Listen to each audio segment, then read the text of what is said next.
So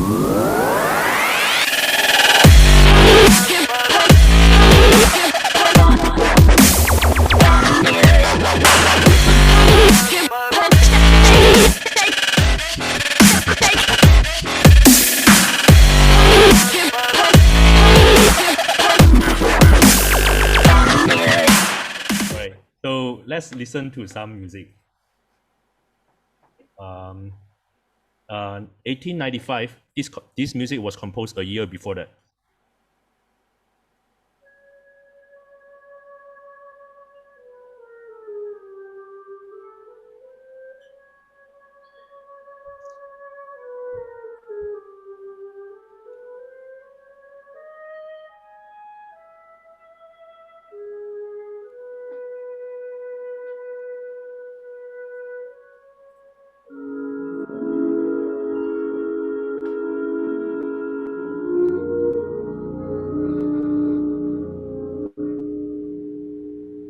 Right, they're based on this picture.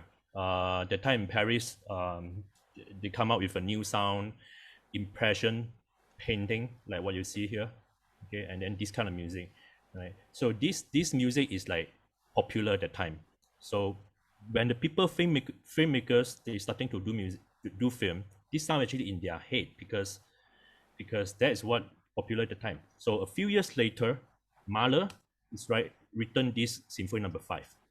All this music actually easily can be heard in any films. It's kind of common tone, not the exact sound, not the exact song, but the sound, the texture. This one is Mahler Symphony Number 5. Is 6 years after 1895.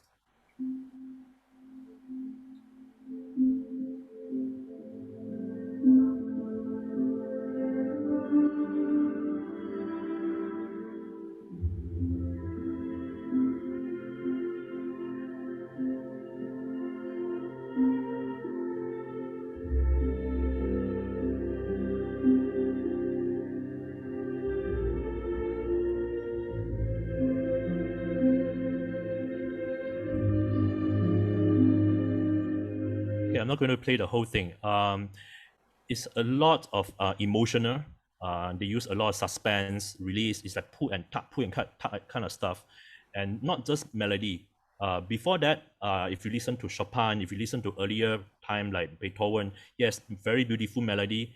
But in terms of the harmony, in terms of the things that underlie your nerve, it's still very melodic driven before this era. So starting from Mahler, starting from Debussy, they have a lot of emotional inside. The chords are not so simple anymore. So this is something we need for films. And before that was silent film, right? As I say, so they have this fake book to look at the fake book, just like we play Kolam Main fake book. Jazz. You play jazz, you have the fake book. So the director will just let the conductor to play some music from the fake book, but the director will give some information, like let's say, I want love in this music, right? So let's look at okay, this is the fake book, okay? I try to play some music. Let's say, example, this is a Charlie Chaplin film, and then it's written there, love. See what I have here. Then the orchestra just play when the screen is playing. Okay, this one is from Tchaikovsky. All this music were not composed for film, were pre-existing music, and then the conductor just pick up and just play on the spot. This one is humorous.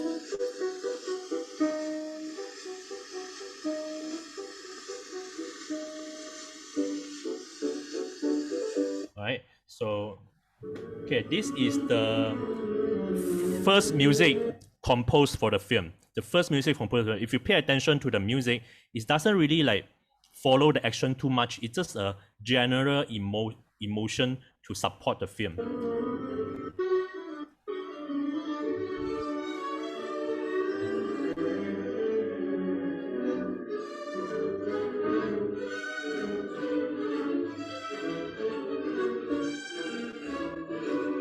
No sound from the film, the film, the the reel only picture, so the orchestra is playing down there.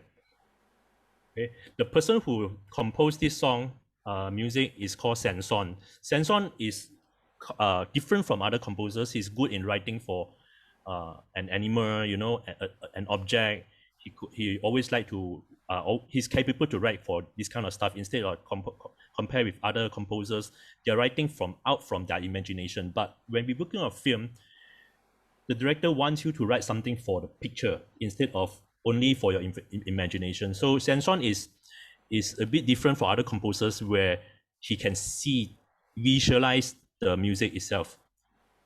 Okay, Shostakovich. There are many classical composers.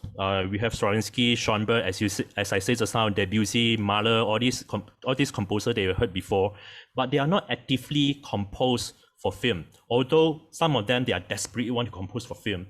But the thing is, all these big names that you saw their names from the textbook, right? They have their ego, they have their, you know, their principle, they have their branding, just like a band like SPDC, right? SPDC ada SPDC punya bunyi. So they don't want to let go that sound. They want to keep their sound for any project they work on, including a film. But in film industry, I want the musician to write something for my picture instead of I make some movie for your music. It's not the other way around. It's always the director is the boss.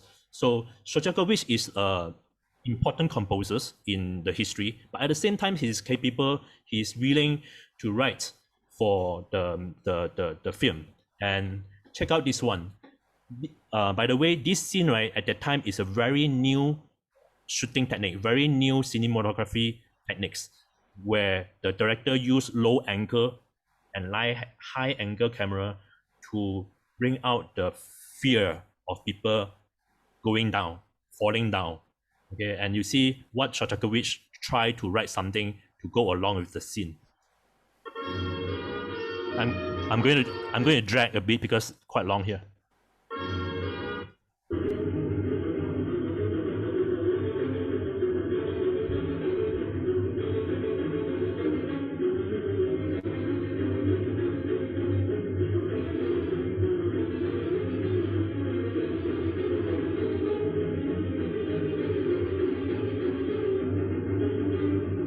Okay, what do you hear from the music? First thing, you hear something running, right? It's busy. Picture is busy, music is busy. And then it's going down, dun dun dun dun dun dun dun dun dun dun dun dun. And then it's going up again, dun dun dun dun.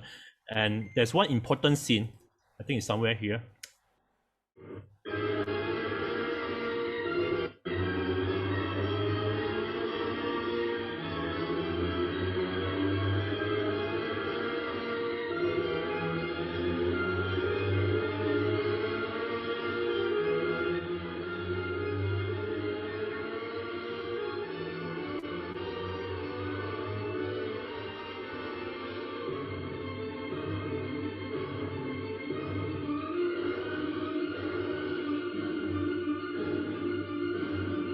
Okay, compared to the previous one that you watched just now, the Sanson, this one has more fitting with the picture. So at this time, and again, until now, it's still silent film. You don't hear any sound. If you need to, you know, the audience need to know what is going on in the picture, they will have subtitles at the second screen. Why no sound? Why silent film? Because people, human, haven't figured out how to put the sound together with the picture in the same satu film yang sama. Okay, then later they will figure out lah. Nanti akan saya beritahu. Right. Then 1930, right? The modern sound film era come to dominance in 1929 because people figured out how to put the film reel and the sound recording together in the same medium. You can go check out, if you go to YouTube, go check out Vitaphone. That is the equipment. It's a huge machine that you can play the sound together with the film. And they spent quite many years to figure out this technology. Then after another 10 years or so, they figured out you can actually put more than one audio track in the same film reel. So beginning of the, you know, the sound film era, you still hear music and film saja. You don't hear people talking because they couldn't put two tracks in. So later they develop, just develop. Okay. So again, 1930 is the time around World War II. Right? Many people trying to run away from the country because World War is coming. So America is the new world, as you know. America is new world. So everyone want to go to America, and this composer from Europe, they came to America as a refugee because of World War II. America is just open hand to them because they are, they are talented people. I just take you, okay. But there are two batches of people who coming to America. One is before the World War II, the big names like the big names like really famous like Stravinsky, Schoenberg, and then those that came to US when the World War II is approaching. So those are refugee. So these two batches, what are the difference? The first batch, Stravinsky, Schoenberg, they are very ego. Okay, I am the maestro in this music. I'm only write my own music. Okay, Stravinsky going to write something like neo-classicism. Nanti saya akan beli tunjuk what kind of music they're writing. But the later one, they are the real film composer who bring out the whole Hollywood era. That is all. Most of them, they are refugee because they run away from the country. Okay, let's see this one. Richard Strauss. Check out Richard Strauss. I think the whole Hollywood, the foundation sound is pretty much based on these few people.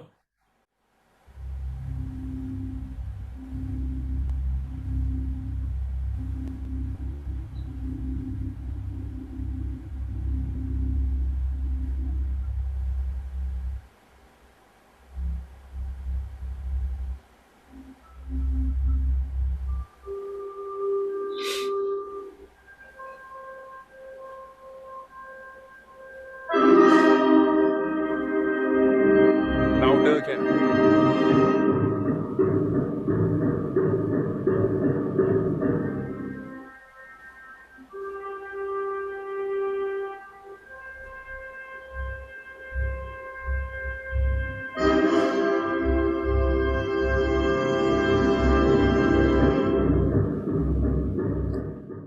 Okay, I think most of you heard this song before. This song was actually a temp track for this movie. Okay, the composer who got hired, I don't know who was that. I forgot. I actually read somewhere. The composer who got fired actually screwed up the project. So end of the day, the director actually used the temp track without paying anyone money. Just use guna saja, guna new temp track for the movie. And yeah, this is actually a temp track. And what is temp track? Temp track is actually the music the director put in before the real composer come in to compose as a reference, or in pop music we call it reference track. But the worst case in film music is the film end up with temp track. Okay, that is not a good thing. All right.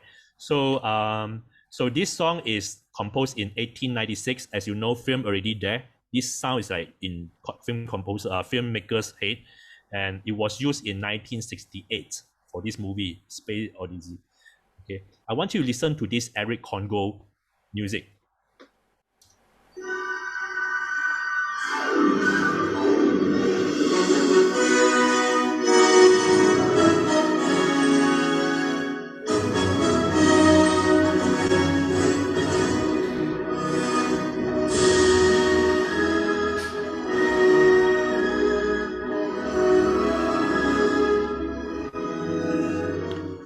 Okay, this was written for a Midwestern city, like cowboy town, that kind of stuff. And this guy is a refugee. Okay, refugee, not those like, really bad, that kind of people got treated very bad because they are talented people. American got them in, American government got them in to make them do something great. And then they are, they have been doing big projects. And one of the film, Adventure of the Robin Hood actually saved his life from World War II. If not, he got to go back because of working on this film, Robin Hood. So he ran away from World War II. Okay, all these composers contributed to golden age of movie, and then the rise of Hollywood. Before that, as you see, Paris is like the main hub, like movies, but because of all these composers, filmmakers, all slowly moved to Hollywood. That's why Hollywood is like getting bigger, getting busier, Okay, what is the characteristic of the time? Huge orchestra, very rich texture, very dramatic, as you heard just now, highly influenced by Impressionism and Expressionism. Apa itu Expressionism? Impressionism, just now you heard, is something like very blur, like a very beautiful feel, right? Very beautiful feel. Just hear a bit. 仔啊，我在嚼着。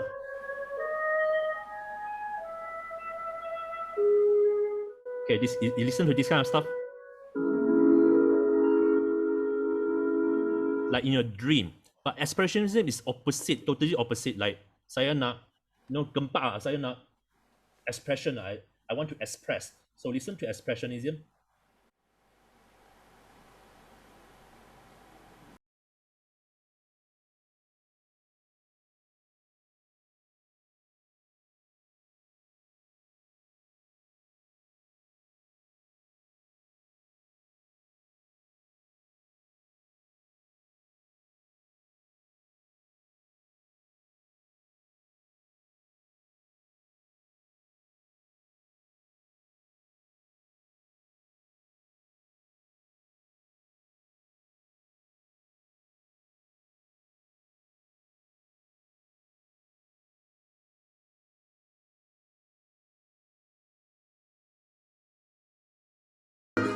You see the picture, the color they use, and as you know, film is actually the combination of 5 arts: literature, paint, dance, sculpture, music, and acting or performing art or stage performance.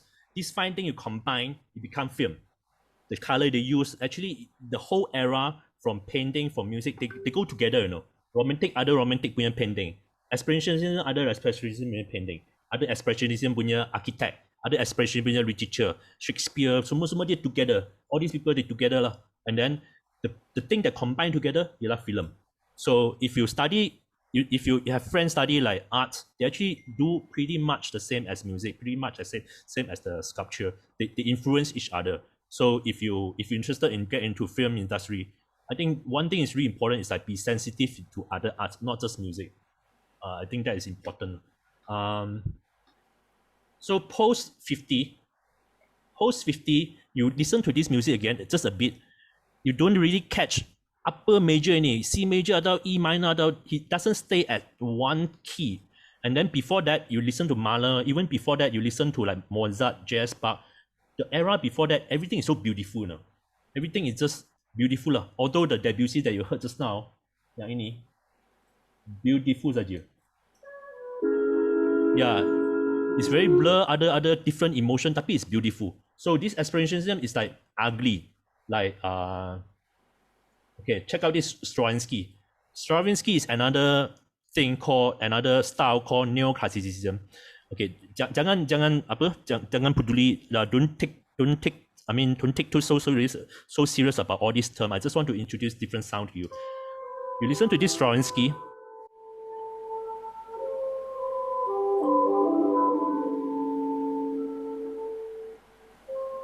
Okay, the second part of the sound.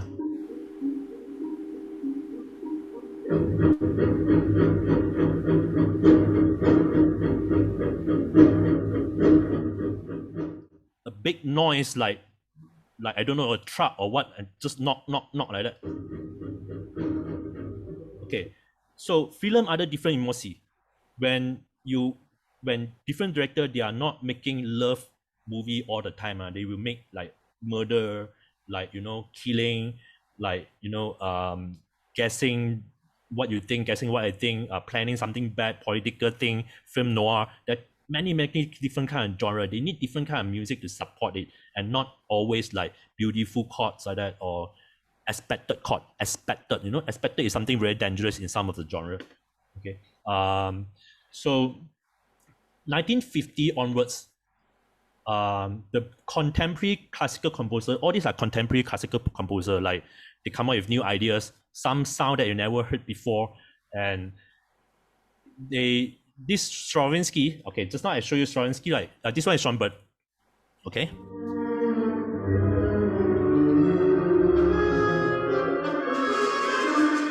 You see, the instrument they use is like in your face, just pierce in your face. And this Stravinsky and another composer, they are like enemy. They live like just one street away in Hollywood, one in Sunset Boulevard, one is in Hollywood Boulevard. They never met before in their life.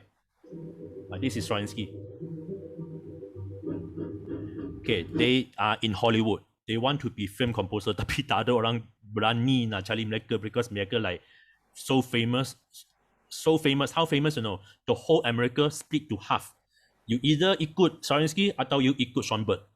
Siapa mereka? Itu university punya research, apa, big university, like, macam UKM. Okay, UKM you punya university department, you either go with Schoenberg or you go with Stravinsky. Macam itu tau. Ada dua gang yang besar. So, same thing, this one also slowly invade to film. Some of the filmmaker going towards like to make music, like to make film like using Schoenberg music. The other half they like to use music like Stravinsky music. So this era before around 1950, this one is like influenced their music a lot. If you watch some old film, you easily find this kind of sound. Okay, I move on now. Okay, at the same time, just now I say 1930 to 50 is like golden age, right? All these are many refugee. I don't call them refugee, okay. European composers, big composers. So 1950 onwards, even new sound like Stravinsky and Schoenberg. And one more thing, America sudah merdeka kan, so merdeka, so they have their own university. So the first batch of music students, proud American-owned students, graduated and come out from college. Siapakah cikgu mereka? Cikgu mereka ialah all these classical composer from 1930 punya golden age. All these film composer, they are actually classical composer. Okay, they write Robin Hood, they write King's Row, they write ada banyak movie. Tapi mereka also ajar dekat college. So the first batch from the American composer, they left the school and then they come up with new sound. Okay, I show you one person. This one called Alan Copland. And we listen to it, you say, wow, why this sound so familiar? Dia macam Disney punya music.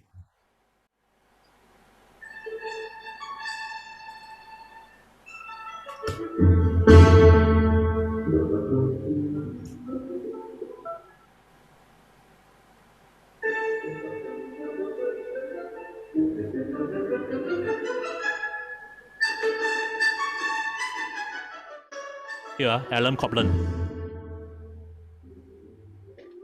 Okay, if you listen carefully, the previous music that you heard is like huge, very rich, very, very besar, sangat besar, sangat tebal. This one is like new sound, smaller ensemble. Everything that you hear everything. You hear the flutes, they don't like blend together, they are like clear. You can clearly hear each element.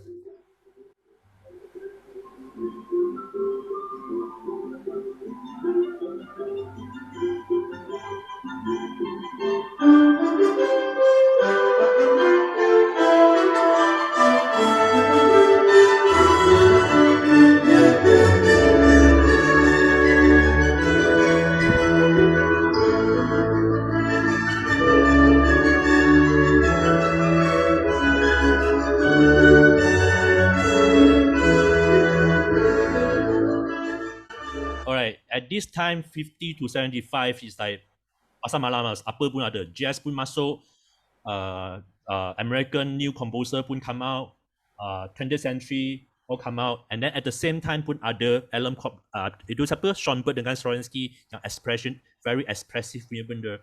And this time, there's an American composer who very deeply influenced by Stravinsky and Schoenberg.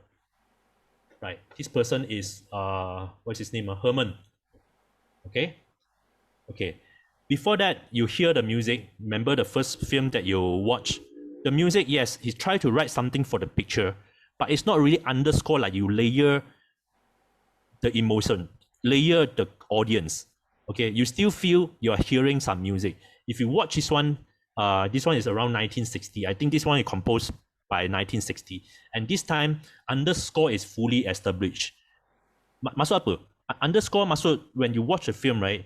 You tak rasa music itu lah because you paying attention to the picture, and then the music really go along with the story. You don't really hear like kacau. Sebelum itu, you still hear like, wow, the music is so interesting, so beautiful. Maksud apa? Maksud you taking too much attention from the picture. Okay, you check out this cycle. . 。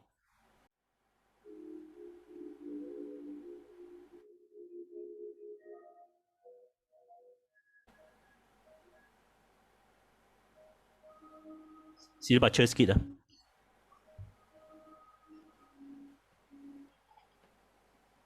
Louder can.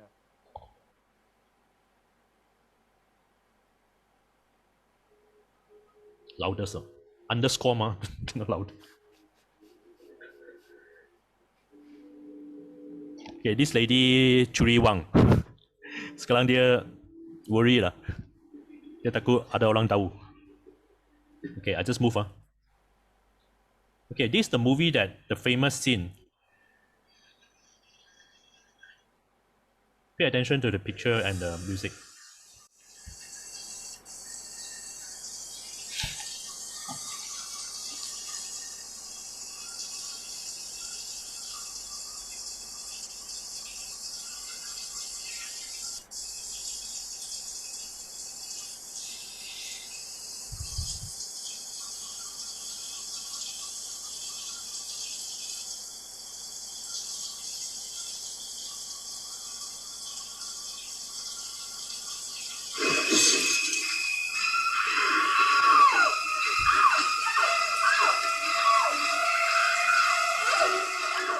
Okay, because of her screaming, the camera angle, the the killing, the murder, the sound actually goes so well with it.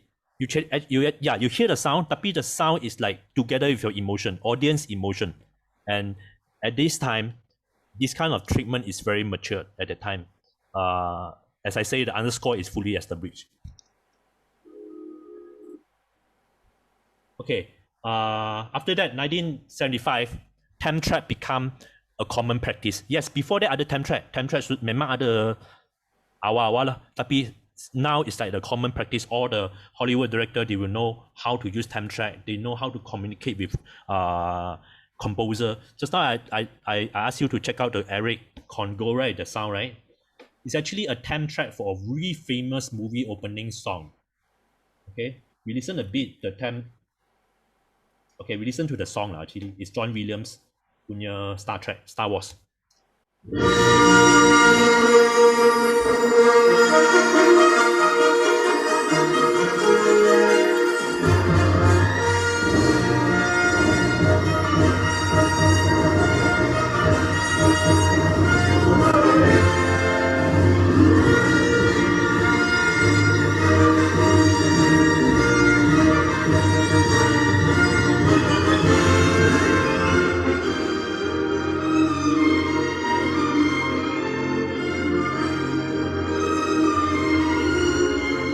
Okay, cukup. We go back to listen to the time track. Time track is the reference music of this music. So John Williams actually got this reference music and then he need to compose something like this.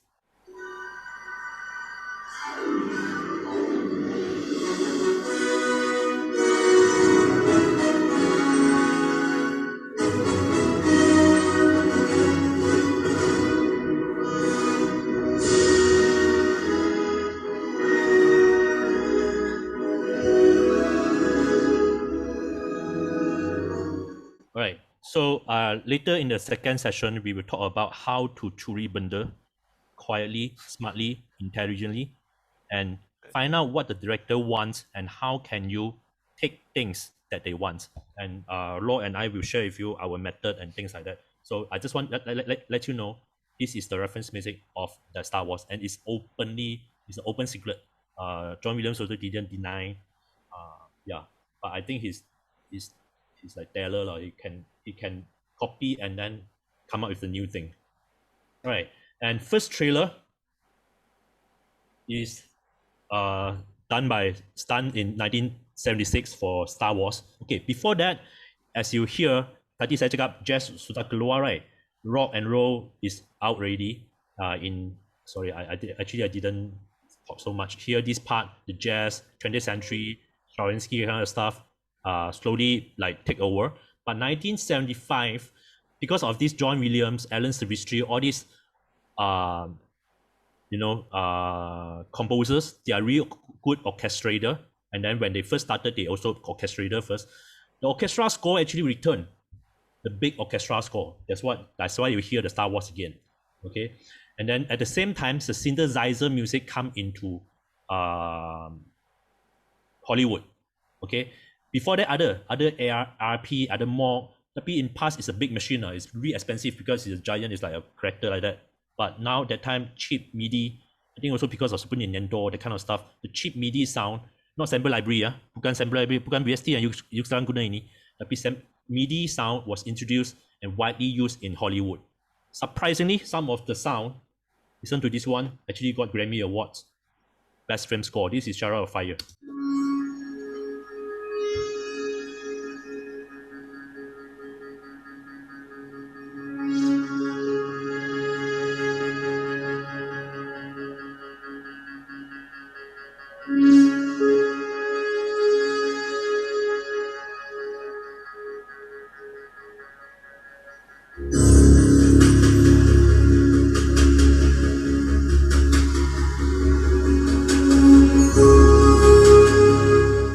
One Bura that payah hire musicians. Okay, all this you see before John Williams, kenapa dia akan getting smaller, and then why Alan Cotton, this kind of music is mereka suka. You listen to Psycho just now, that one only 8 musicians. Before that, like Eric Holland, mereka punya orchestra sangat besar, so they save money, they can use 8 musicians to do something great. And then after that, Star Wars come back again, a big orchestra again. And then the cheap MIDI come in again, even cheaper.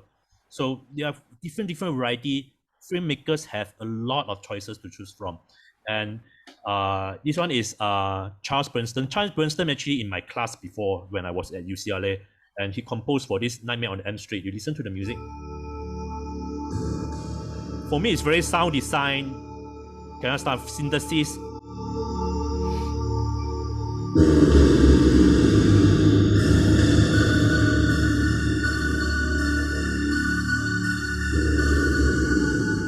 Now we hear it's like normal. At the time, they were like, wow, apa ni, like that.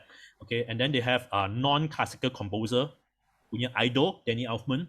And Danny is a rocker. If you go find out him, he's a rocker. And how did he get into the industry? I will show you one hand sketch of Danny, and I will talk more about him.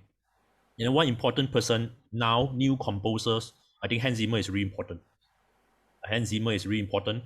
He's like different from John Williams. Hans Zimmer is just you know, I don't see him as a musician. He's not a good pianist or whatever. He's just a normal sequencer. He's really good in VST. He's really good in sample library. He can build his own sample library. But everyone is saying this Hans Zimmer is not a great composer. But I can tell you, Hans Zimmer is the best music editor in the whole industry, Hollywood. We'll talk about music editor later. All right, so this is like the full scope.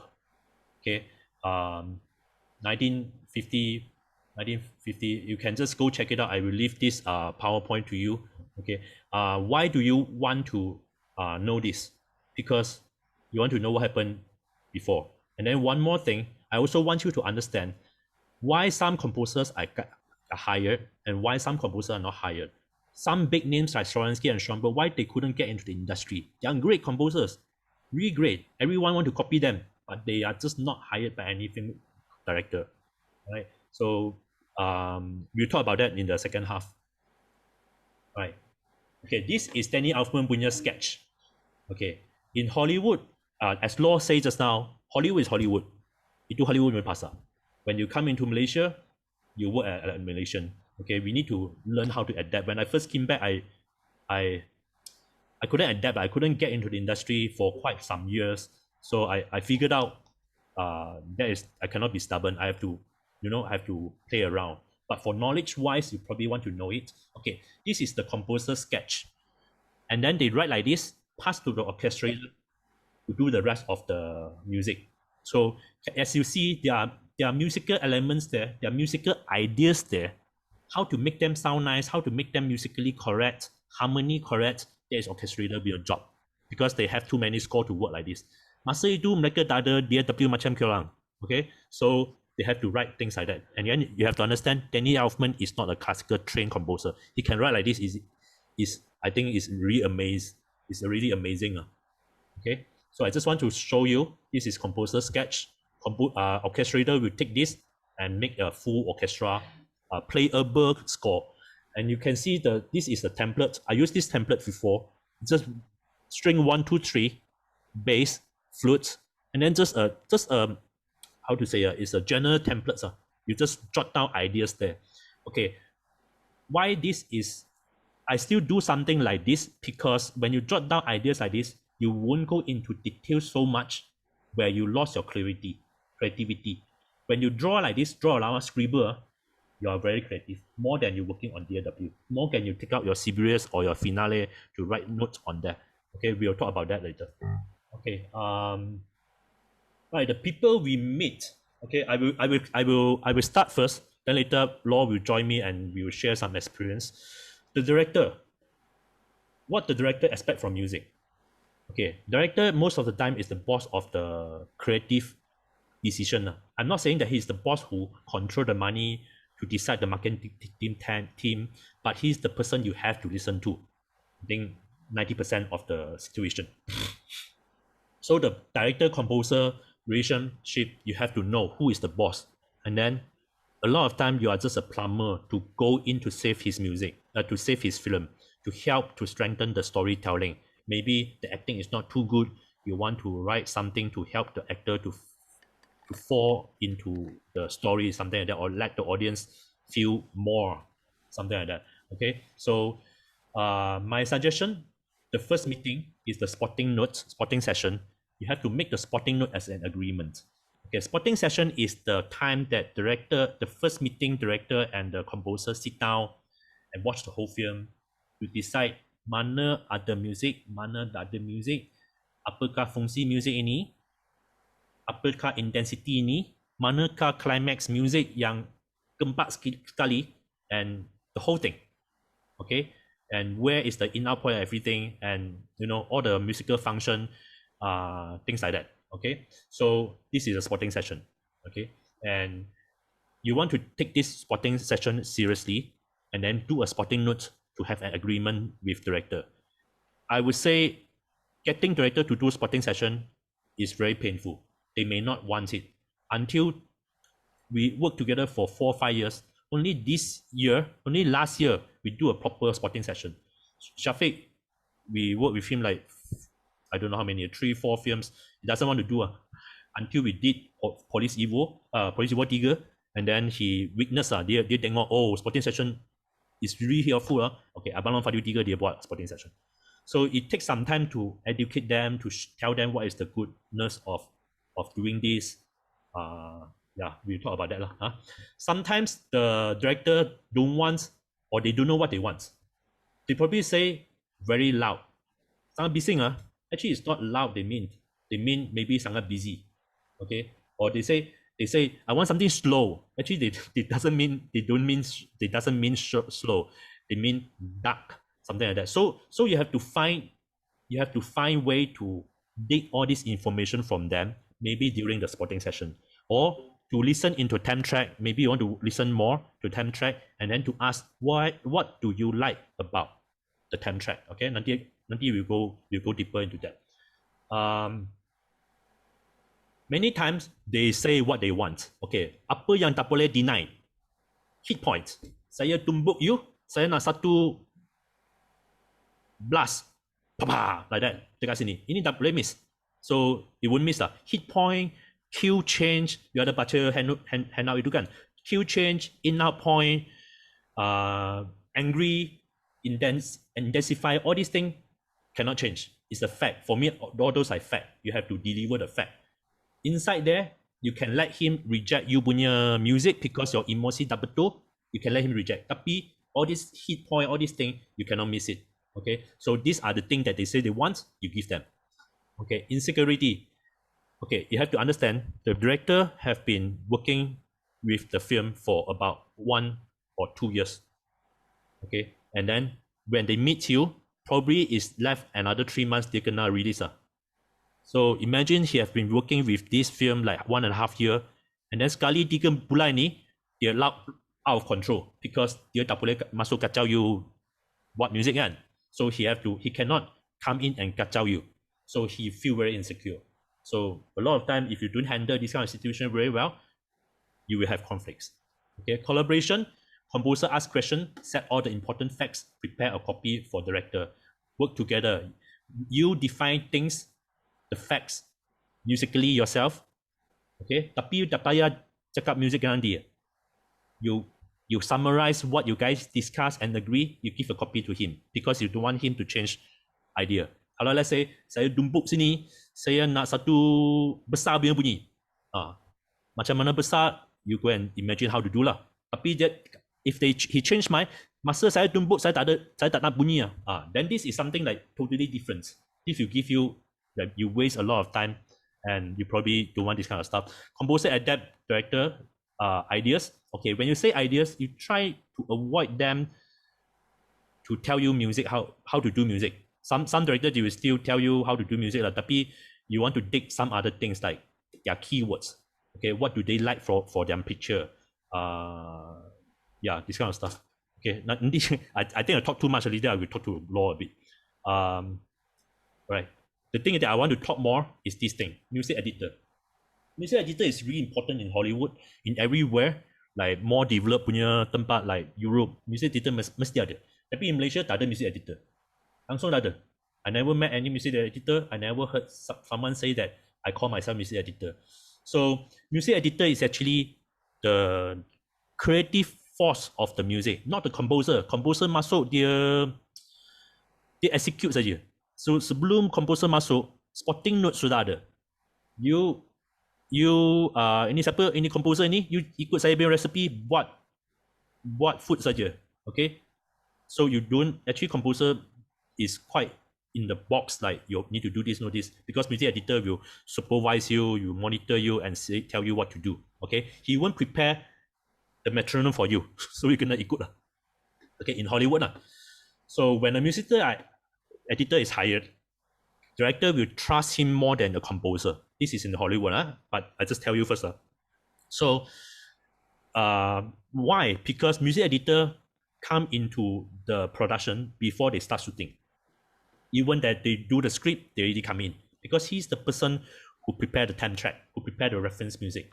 And then he is the person who is the composer punya secretary. Okay? So, okay, what is their job? Now we are talking about in Malaysia punya situation. Prepare time track. Siapa yang buat time track?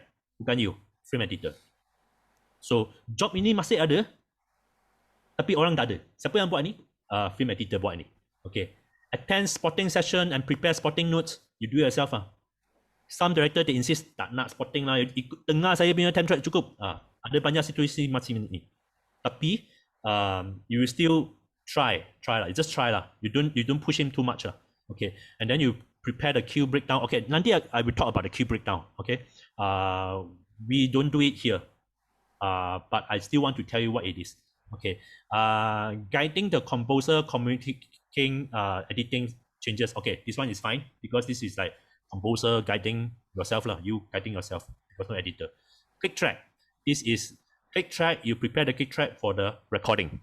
You prepare the click track for the recording nanti. Click track ialah metronome. Tick tock tock tock tick tock. You guna ini untuk buat recording. Tapi siapa yang buat? You buat yourself. Working with mixer. Mixer is the person who mix your music, not mix the film punya sound, semua benda, foley, dialogue, bukan itu. Orang yang mix music itu. Okay, over years, me and Law, we decided, okay lah, we mix ourselves lah. So Law is the mixer of this team. He mix everything. Yeah, it's good that you have your own mixer. Prepare track for dubbing stage. Okay, dubbing stage actually is the correct term for final mix. Final mix is for album production, commercials, final mix. Tapi in film, you usually call dubbing stage. Tapi most of the people here, they just call final mix. So this, you just do it yourself lah. Okay, prepare cue sheet. Cue sheet is the benda yang you submit to MSCP to get your royalty rights. Okay, you do it yourself. So, masuk apa? You sapu semua. Okay, tapi you still want to know your editor. So a lot of time I have to tell myself, now I'm not composer, I'm an editor. I go do my editor punya job.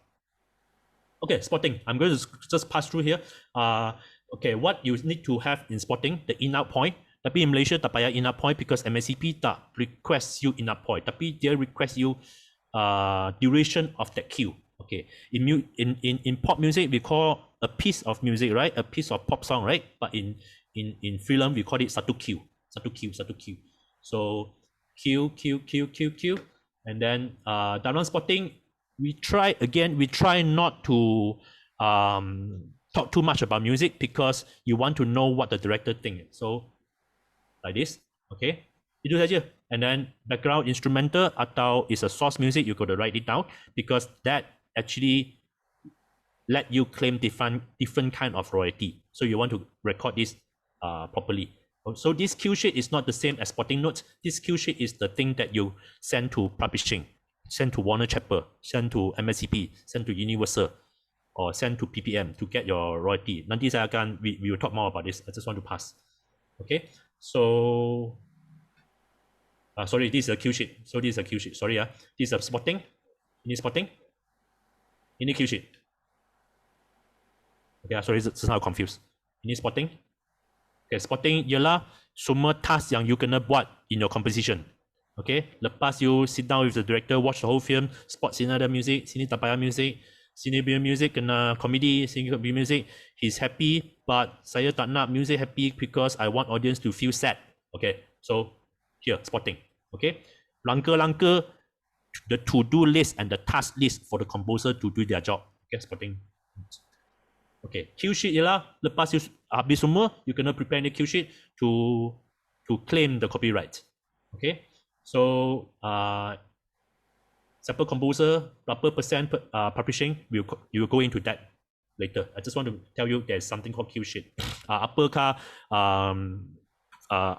music itu? Is it a main title? Is it the source music? Is it background vocal? Because main title is more expensive than other cue. Okay, other people who you will meet. These are other people you will meet. I think, Law, can you come in and... Are you there? Yeah. Okay.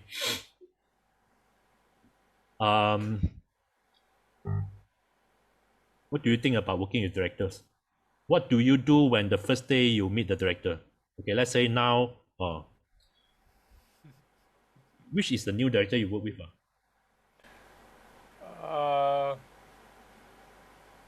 Joel. I mean, he's not the director, he's the film producer, but then he kind of like direct the films. He take lead, at least in the.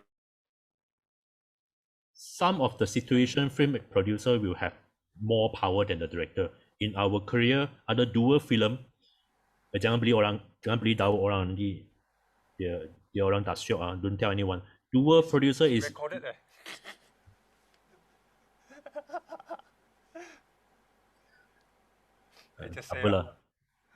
Two producer is having more power than the director. One is Alif dalam 7 dimensi punya director. Okay, itu I cannot blame lah because he's not signed with Astro.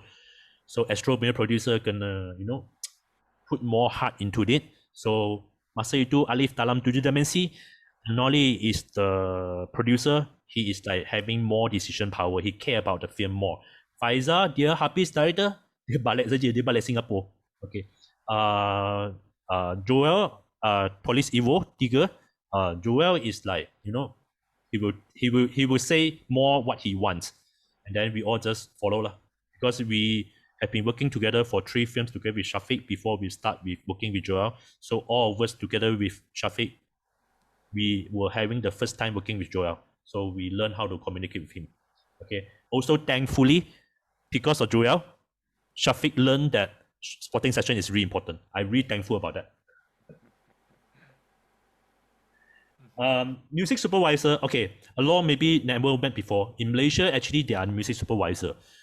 This music supervisor is actually the boss, They are the people who like the composer, but they cannot compose, but they have a lot of ideas. Then they will hire you as a composer, and then he become a music supervisor. In other words, he's the conman. So there are a few, okay, macam apa ini?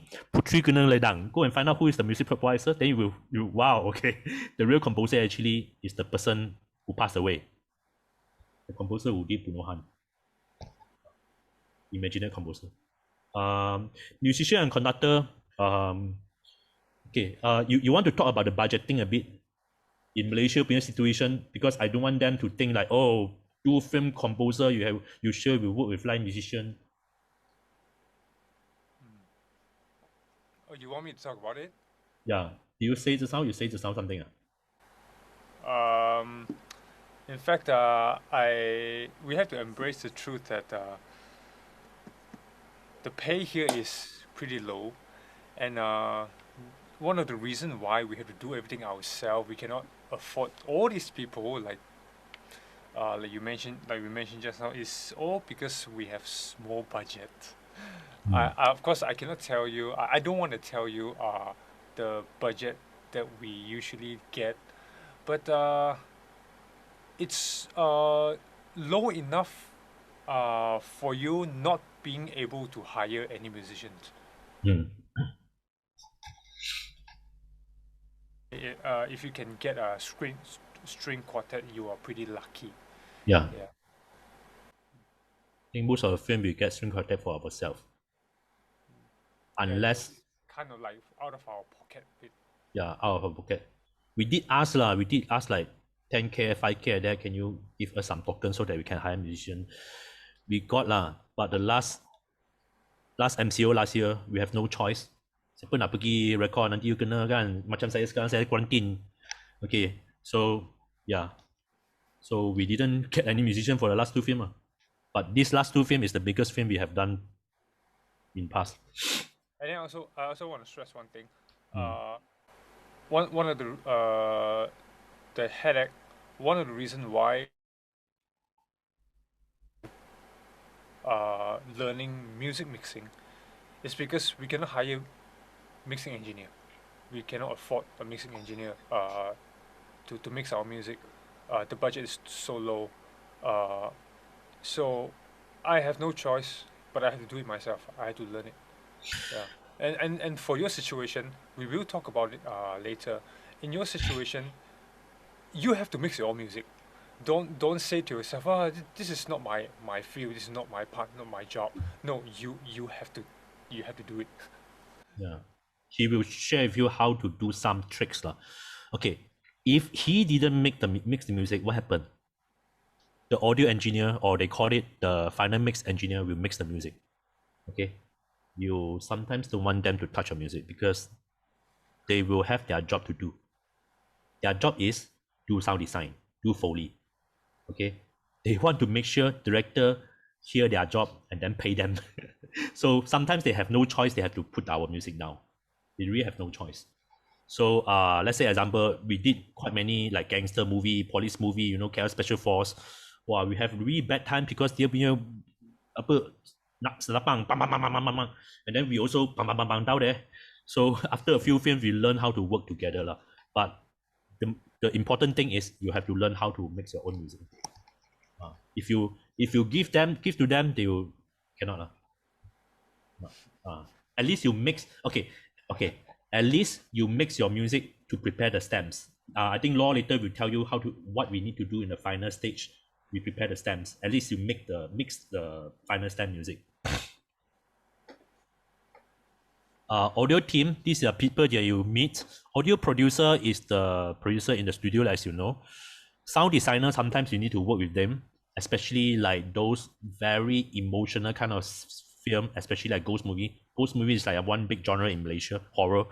So every time you work with horror, your music has to blend with the sound designer. So you will work with them more. Like now I'm working with the sound designer a lot. Audio post engineer are just the normal engineer. Sometimes they are the person who run the revision session. Revision session is really important for us. That we need to work together with them. It's like hate, love relationship. You don't like them to cut out your music, but you have to love them. So you have to, yeah. And then dubbing stage usually is the boss, the biggest engineer of their studio. The person who will do the final mix.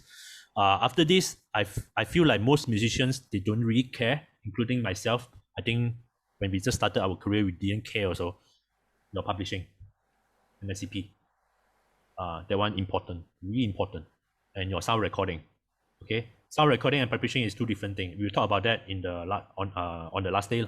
Okay, sound recording and publishing is two different things. Okay. Oh, the process. Okay. You guys good? Are you guys good? Okay. Is this very boring? Or I talk too much? Carry on, please. Carry on, okay. Preparation. When preparation means before you write anything, okay, you meeting the filmmakers, you want to make sure you sign the contract. You make sure you sign a contract because you want to make sure you should start, you want to take a deposit, this kind of stuff. Okay. And then usually they will give you script. Okay, then you read the script yourself, you watch the film yourself, and usually the film that they send to you is the version that they send to Lembaga Penapis Film, LPF. Okay, sudah ada music situ because it's a requirement that you send for LPF so that mereka dapat itu wajib tayang kan, wajib tayang. 2 minggu punya wajib tayang, the cinema cannot take the film down. Okay, even the box office really bad, they cannot take the film down. So in order to get that privilege of having at least 2 weeks of screening time, they have to send to LPF. To send to LPF, music mesti ada situ. Some music lah. So we would treat the music as a temp track. Okay. All right. So if a bigger film, I'm talking about bigger film company. So usually they already have a screening with all their producers, at least their producers, and sometimes you call their friends, or sometimes if they are serious, they will call a focus group. Like movie ini buat untuk kanak-kanak. So they will call like 30 children to come in and watch something like that. I know some of the film they do that. And you prepare for the spotting session. Okay. And then you go for the spotting session. You make sure you watch the film already. You gonna prepare yourself, your mind, what you want to ask, things like that. And then you go to a spotting session. Lepas you discuss the spotting session, and then you send out spotting notes. Biasa, I will make sure I email. Okay. And then at the same time, during the meeting, you will kind of know what kind of instrument that you want. Let's say example, saya mesti hire satu rebab. Karena director nak rebab itu mesti guna rebab. I have no choice. I have to plan my budget a bit so that I have money to find a rebab player, something like that. Okay, you plan your budget a bit. All right. Sometimes you have no choice. You want to hire some string player because of the kind of music. You want some effects from the strings. Then you plan 4 hours I record for the whole film. Apa benda saya boleh repeat punya guna. Tapi saya ada 4 jam saja. Okay. Second part is the crafting and creating. Okay, so when you get the spotting note back, okay, so spotting note semua ada in our plan. So director may not know what he wants, but most probably he will know where the music should start and where the music should end. That one he pretty clear one. Okay, and plotting the whole film with the spotting notes, I think is really important. Instead of you look into one scene, you masuk gunung itu, you nampak pokok saja. You nak tengok the whole gunung. So you want to look at the whole spotting and look at the whole the film plotting. Don't go into it so quickly so that you can know, okay, sini ialah apa, sini kena besar, sini kena kecil. So the whole map, the whole peta come out. And then refine spotting notes for internal use. Like me and him, sometimes we refine, at least we will subtract the scene. Macam satu scene ada, we can sub them to a few things. I will sub for myself. I don't know about law. Do you sub it out? Really? You do it right away? Okay. Conceptualizing, I usually don't like to go to DLBB because I realize once I go to DLW, saya punya creativity sudah hilang. So biasa I want to, you can ask Law about that lah. Biasa I want to touch my piano, I don't touch my recorder, atau I just sing to the film, and then I just try to jot down something from there before I really go into my DAW. Yeah, sometimes I want to be quick. I will still go into my DAW if I know exactly what I want. But I know that one is really important. I know some sound the director want me, so I will try to stay away from DAW and try to find the most organic punya elements in this skit, and then try to write it down and then go to your DAW. And then a lot of time, later we talk about spotting. Nanti Law will tell you a lot about that. Moving to DAW, the first thing come to my mind most of the time is the timing. It's the tempo. Okay, one more thing is the film editor who edit the film kan. Dia kena letak music, right? Because the music, he put the music. No matter he's a musician or not musician, music editor has a groove in there. Whether they are the person who do the temp track or not, maybe in Hollywood they don't do the temp track, but music editor mesti ada satu pause dekat situ because they kena cut.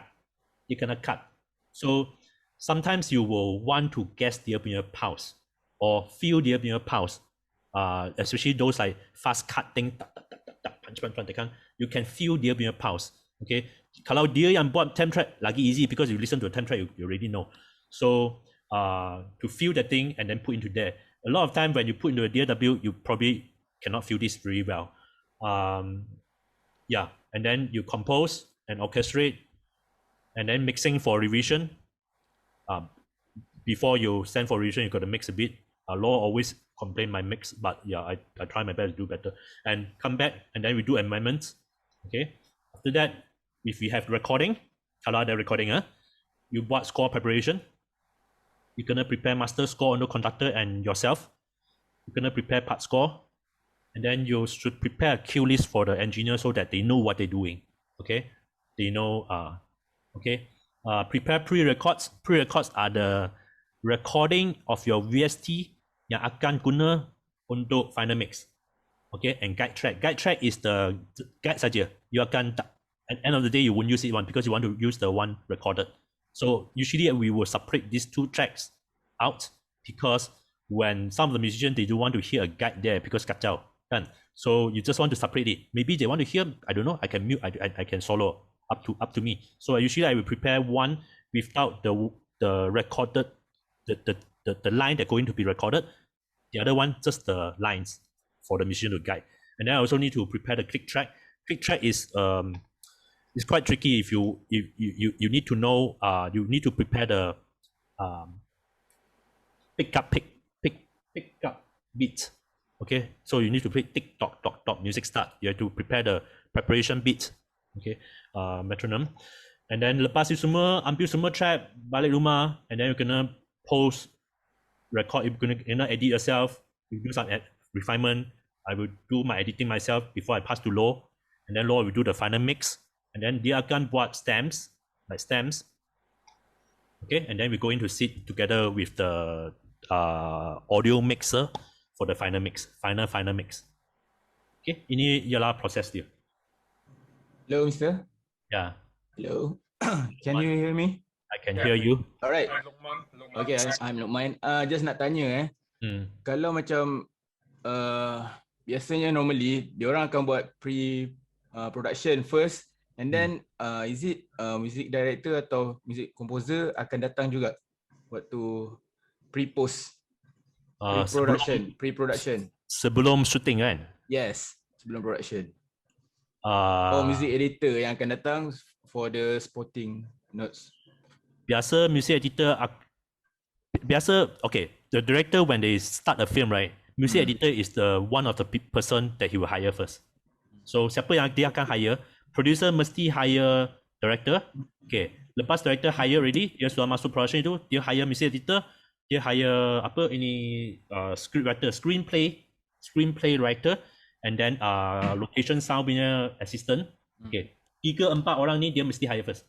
Music editor is one of them because he need music input because he has no idea how the sound should be. Alright. Okay. So music editor is the person who start with working with the director from the first day. Tapi Malaysia tak ada orang ni. Tak ada orang ni. So dalam Malaysia punya konteks macam mana? Dia just music composer yang datang. Composer je. You satu kaki sepak semua. So we try. For me, I try not to go in before the shooting. I don't want to. Nanti if you go in too earlier, he will expect you to do everything. But sometimes, they probably need your music for for some dancing scene. Then okay, you do. Okay.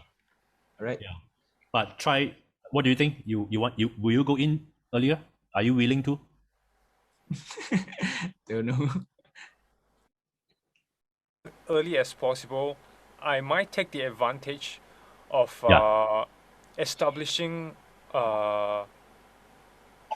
let's say the motif or the theme or the overall importance of the music as early as possible. Like for example, I may show them, okay, this is the sound that I'm going for. Maybe this sound may kind of like give an idea of how they should edit the film.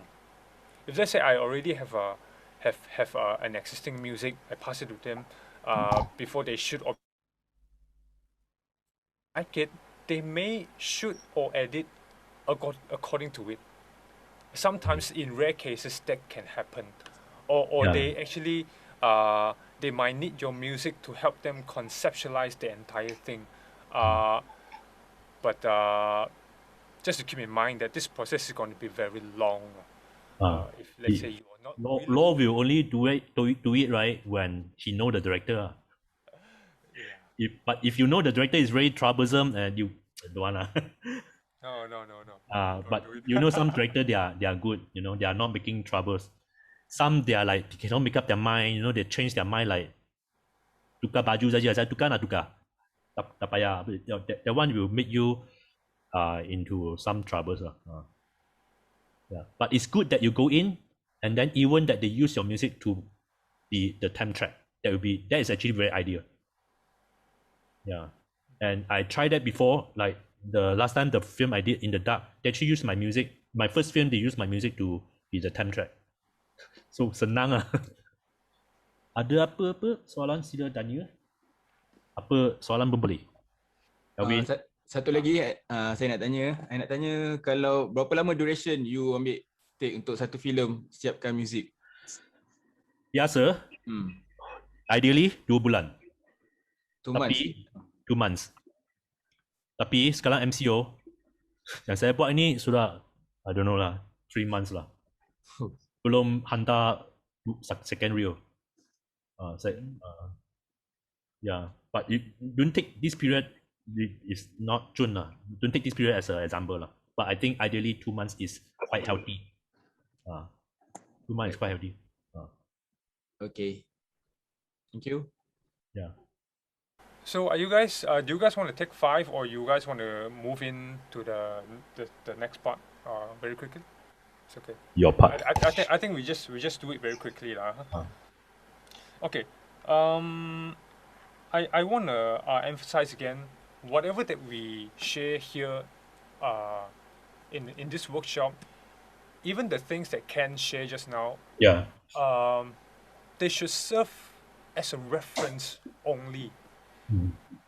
Don't hold on like too tightly. Oh, this must happen like this way, because I had to tell you, very unfortunately, sometimes it is really not what you think it is. Sometimes you don't even have all this spotting session, meeting with directors and all this. A lot of time you are just getting a call from a guy, a producer. Hey, I have a job you want to do, and then if let's say you are interested, you want to do, then they will give you a contract. Okay, you sign. They pass you a file. And that's how you begin. And then you ask them, hey, how about meeting the director? How about the spotting session? How about all this pre-production? They will ask you back, what is that? They probably don't have all this process of preparing for the music and what. In our experience, we once spoke with the director. The director, the entire team is only the director and the cinematographer. Only these 2 guys running around shooting stuff. And you talk about spotting, you talk about all this music editing and all this process. It doesn't exist in their sphere. So what you will get is, like I said, you get a call, you get a contract, you get a file, and you begin. And then it ends like that. And then you don't get press conference lah, all those no such thing, and then you get paid, and that's all. So sometimes it can be quite sad. So don't take it literally like this thing must happen in this way, and then you're just gonna have a hard time trying to adapt. Okay, so what I'm gonna share with you in my session usually is going to be a lot more practical, because I really want to nail all these issues. Textbook stuff, you can always find it from the textbook, from internet, from YouTube. There are a lot of those. You can find it, the basic stuff. But of course, if we have more time, of course, I also want to touch on some of the basic stuff. But due to time's constraint, I should focus more on the things that we are always facing and how do we solve it. Okay, the first thing that we want to talk about, are you looking at my screen now? Setting up templates. So what you are setting up is really much more than just a template. You are actually setting up an entire workflow, a framework where all the aspect of film score revolves around. Because in your process, you are not just dealing with music composition, you are also dealing with presentation, post-production, final delivery, all this stuff that you will be doing. Just like what Ken said, you will be doing one leg kick, satu orang sepak semua. So you have to have a system, a structure, a framework for you to move from one stage to another stage. What exactly do you need in your templates? Why do you exactly need a template? Because it helps you to start right and stay focused. Because imagine now you have an idea, you want to start composing, you fire up a DAW and it's blank. So what do?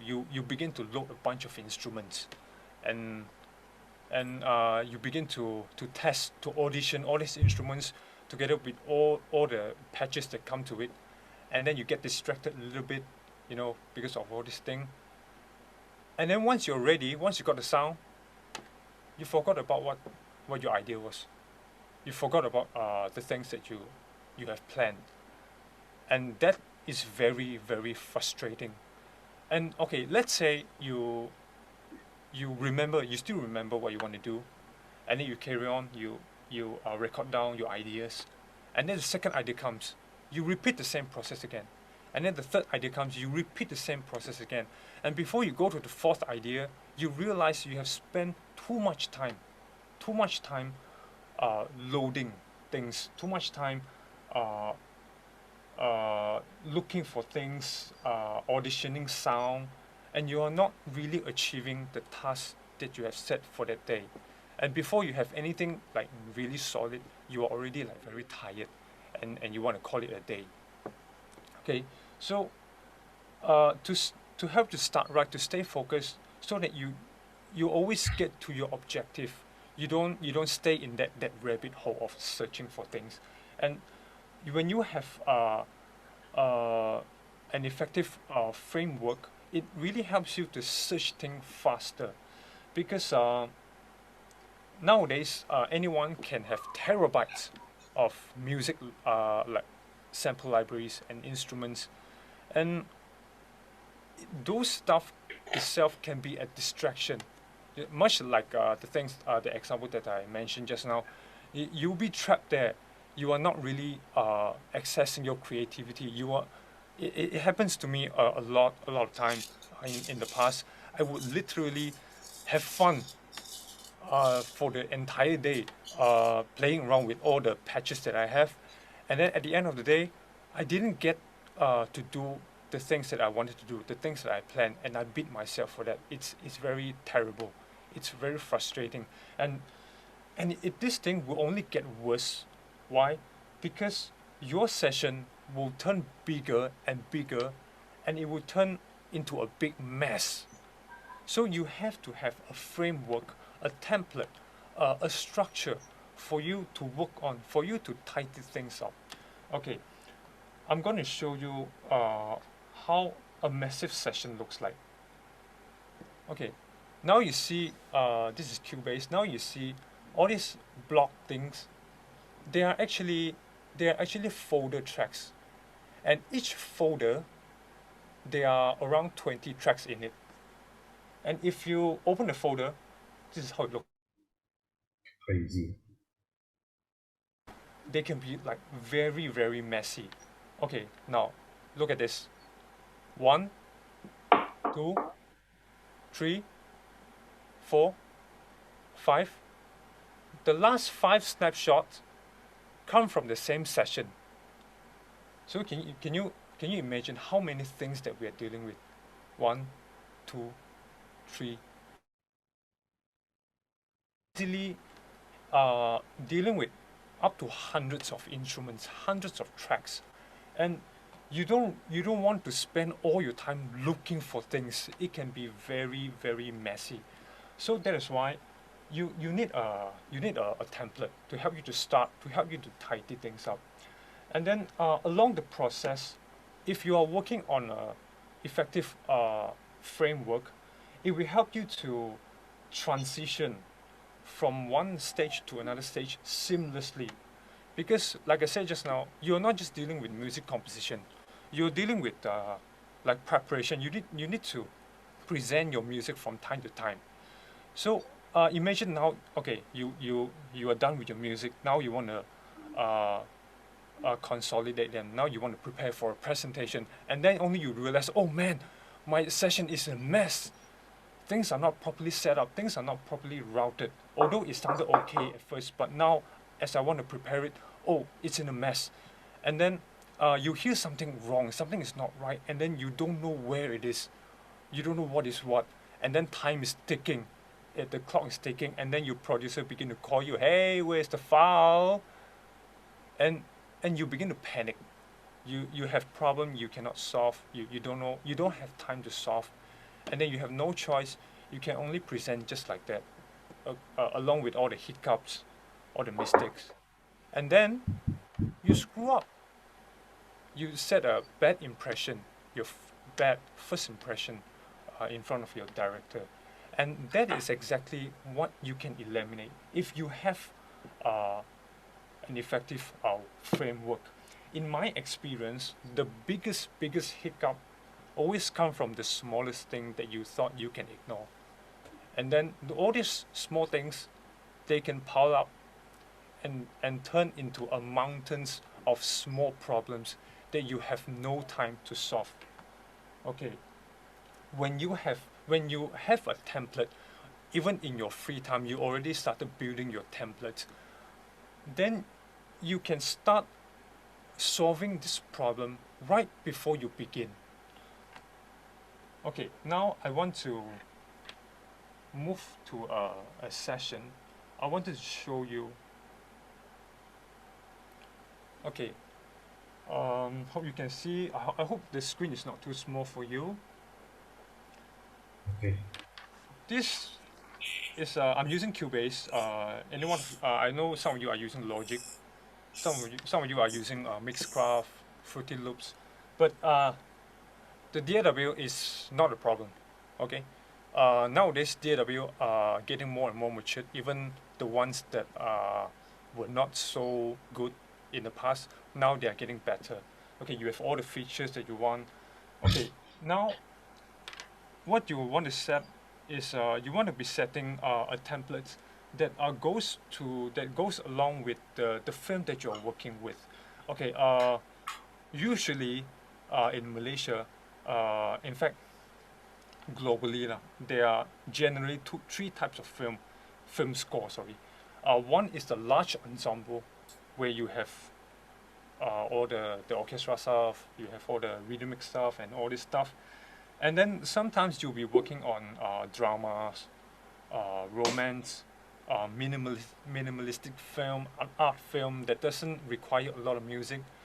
Then you might need a smaller template. Sometimes you may be working on a film that wants electric music score, electronic music score, or pop song. Then there will be a different template. Okay, so what you are seeing right now are the instruments of your choice. There's no rules what instrument you should have, how you break it down, or what. Just load whatever instrument that you think you will be using. Okay, like you see now, you have now I have like violin 1, 2, viola. You don't necessarily have to break it down in like this. For me, it helps me on my orchestration, but you don't have to do that. You can just put like high string 1, high string 2, or just strings also can. Okay, and then just load the instrument that you will be using according to the style of your film. And then the next thing that you want to do is you want to group them together. Okay, this is how I group. This is look at this part, the group track here. Okay, this is how I group them. I normally put all the strings. I separate the strings into two, like high strings or low strings, and then the brass, the melody. This is the reason why you want to group them is because you can. It's not just to tidy them up so that it's easier for you to access them, because later you are going to mix them, you're going to process them. So if let's say now I want to put a reverb. Imagine now you have more than 30. Now it's 30 instruments. Imagine now you have 50 instruments. You have, let's say you have 10 string tracks, and then you want to put a reverb. So what do? Do you insert reverb on every single one of them? No, that will kill your system. You don't have that much power to insert like 50 reverb into your session. So what do? You group them. You group them into like high string, for example, and then probably you want to put the reverb, or you want to put the effects or whatever you want into that group track. Then you are only using one plugin to process all the things that come to this group. Okay, Is that bass or oxa? Yeah, it's like Oh, bass. So it's just like why do we do carpool nowadays? Because you want to save resources. You save parking space. You don't want like 4 cars going into the same place. You do carpool. It's the same concept. You are doing carpool here, and then let's say you want to adjust the volume. Let's say that you feel that all the strings are a bit too loud. You want to bring it down. So what do? Do you move every individual fader, or do you like do automation on every individual one of them? No, it will take you too much time. So what do is that you just go to your group tracks, and then enable automation, and you just set your level automation. Just do this, and then this will reflect to all the things that come to this group. Okay, let me undo. Okay, and then the next thing you want to do is you want to do your routing. You want to do your color coding. This is entirely up to you how you want to color code it, because like just now, like the snapshot that I showed you just now. You have hundreds of tracks. If all of them are red color, you're gonna have a hard time. Okay, so try to color code them so that it's easier for you to look for things. And then the next thing is the group processing, or the effects, or the send effects. Like for example, the reverb that I talked about just now. You don't want to have too much reverb, because nowadays the downside of nowadays the advanced reverb is that they are very heavy duty. If you are not having a very strong or powerful machine, you may have a very hard time. Your computer may freeze on you. You will crash. Okay, so you try not to use too much reverb in your session. Try to use like 1 or 2. Usually you only need more like around 2 reverb, or 3 maximum. And then you try to do grouping and send effects. Like for example, now I have my high strings, low strings, and then the high brass. Okay, for example, I want the first 4 groups to access the same reverb. So what I need to do is I do the send. You see, I'm already here in the left side. The send reverb. I send this reverb to the orchestra reverb, and then I do the same thing for the low string, for the high, for the high brass, low brass. And if let's say, for example, the melodic instruments, I want the melodic instruments to be a bit closer, not the orchestra kind of thing. So what I need to do is I just let's say I didn't send. I just click send, and then I just choose which one, either the orchestra reverb, or the room reverb, or the delay, or those. Okay, by learning how to do SENG effects, it really helps you to save energy, save power from your computer, because the last thing that you want is your computer crash on you, or you are not able to proceed. Recently, Ken has this problem that there are too much instruments, there are too much effects and all those, and the sound was breaking up because they are using too much power to process all these effects, and almost to a point that you cannot continue composing. And so this is the reason why you need to set this time so that you don't have to do all the rearranging, all the resetting, rerouting later in the process. Do it as early as possible so that you start right on the right structure. Okay, and then lastly, I would usually do like a master bus, and then I will route everything. If you're in Cubase, you look at the left side here. Okay, let's say I choose violin 1. Violin 1, you see, it's in the left side, it is routed to my group high string. Okay, and then all these different violin 2 is also grouped to the high string, piano to the melodic, the bass guitar to the bass, and then hi-hat and cymbals, all this to the high drums, to the drums. And then as I go down, and then you look at my group track, they are grouped to the master. The lowest, all these different individual groups are routed to my master. And then on my effects track, this one should also be routed to the master.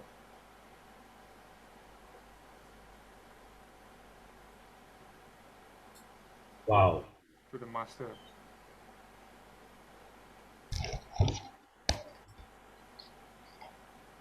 I just realized this 10 track or 8 track is the final stems of his session. Yes, when exactly. he delivered the final mix. I will come to that. Okay, so why do I want to route all these things to the master track?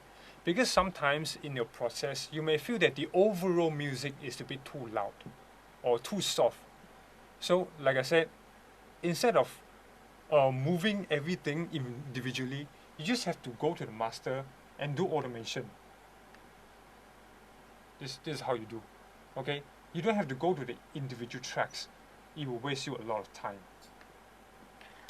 And then, like Ken has already mentioned just now, this is probably how you are going to deliver your files at the end, so that later when you are done with the film, you don't have to, okay, let's start the grouping process. And then you in a dilemma. Okay, should my viola go to the low strings or to the high strings? Okay, what about my snare drum? Should it go to the high drums or the low drums? And if let's say your engineers may have a specific way that the file must be delivered in such a way, then you set it right before you start the project. Then when you are ready to export, when you're ready to deliver your stems, it's already right here. You just select export, okay, or you have a feature that you can export like multi-channel. Just select multi-channel, select all the group, export, and then go makan, go sleep, whatever. And then once you're done, you are ready. Your tracks are all ready. Okay, so these templates, as you see now, is already your entire workflow. I do understand sometimes this thing can look too convoluted, can look too complicated. Sometimes you may not want to start your creative process looking at all these instruments and all these colors. The visual itself can also be a distraction. I understand it. If that's the case, you might want to set up a different templates to help you to focus. Okay, sometimes let's say you are working on an art film, minimalistic film, romance. you might want to focus more on the music, the emotion, rather than the orchestration, rather than the size of the sound or what. So that's here. This gives you a fresher look, a cleaner look, so that you are able to focus on the music. That's why you see you only have pianos, you only have some strings, not too much effect, not too much routing. Simple, okay. But even no matter how simple it is, you still want to start right. Okay? And then the next thing that you want to do is that you might have some effects chain that you are always using. Like for example, for me, I always use a certain amp, guitar amp, a certain effects pedals, and then a certain reverb or delay. If you know that you're going to use it often, save it. Save it somewhere that you can always access. You don't rebuild that same chain every time when you start a blank session. Okay, sometimes that thing can also take a lot of time. Okay, and then because nowadays sample libraries they are free, a lot of free stuff. You may like spend a few days and download terabytes of them.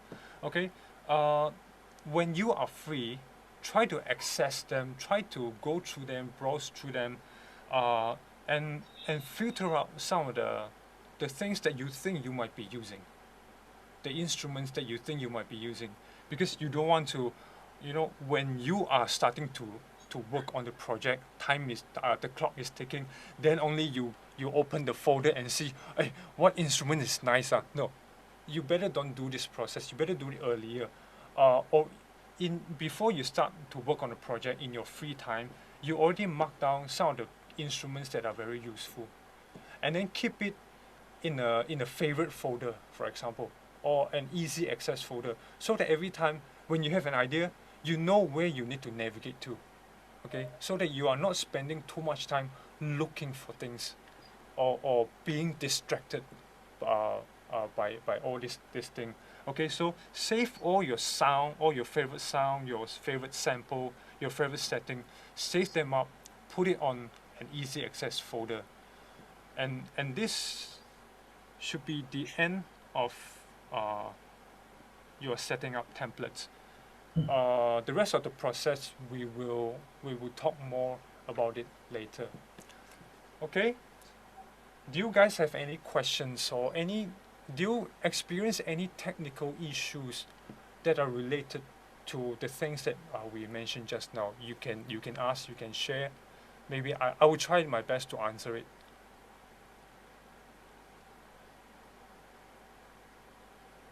I am a Cubase guy. Ken is a Logic guy. And occasionally, in fact not occasionally, a lot of time I also use other DAW like Reason. Some people ask me why I use Reason, because many years ago that is the only software I have, so I started using it, and then I have already built a lot of sound. I already built a lot of effective workflow on that DAW, so I cannot let go anymore. Okay. So do you guys have any questions?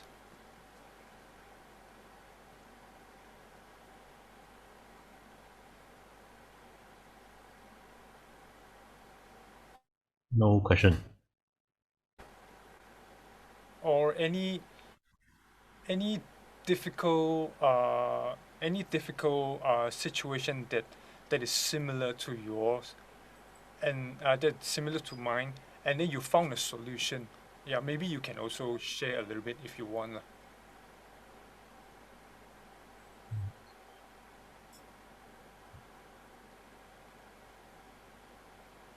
The one he shared just now is very, very useful.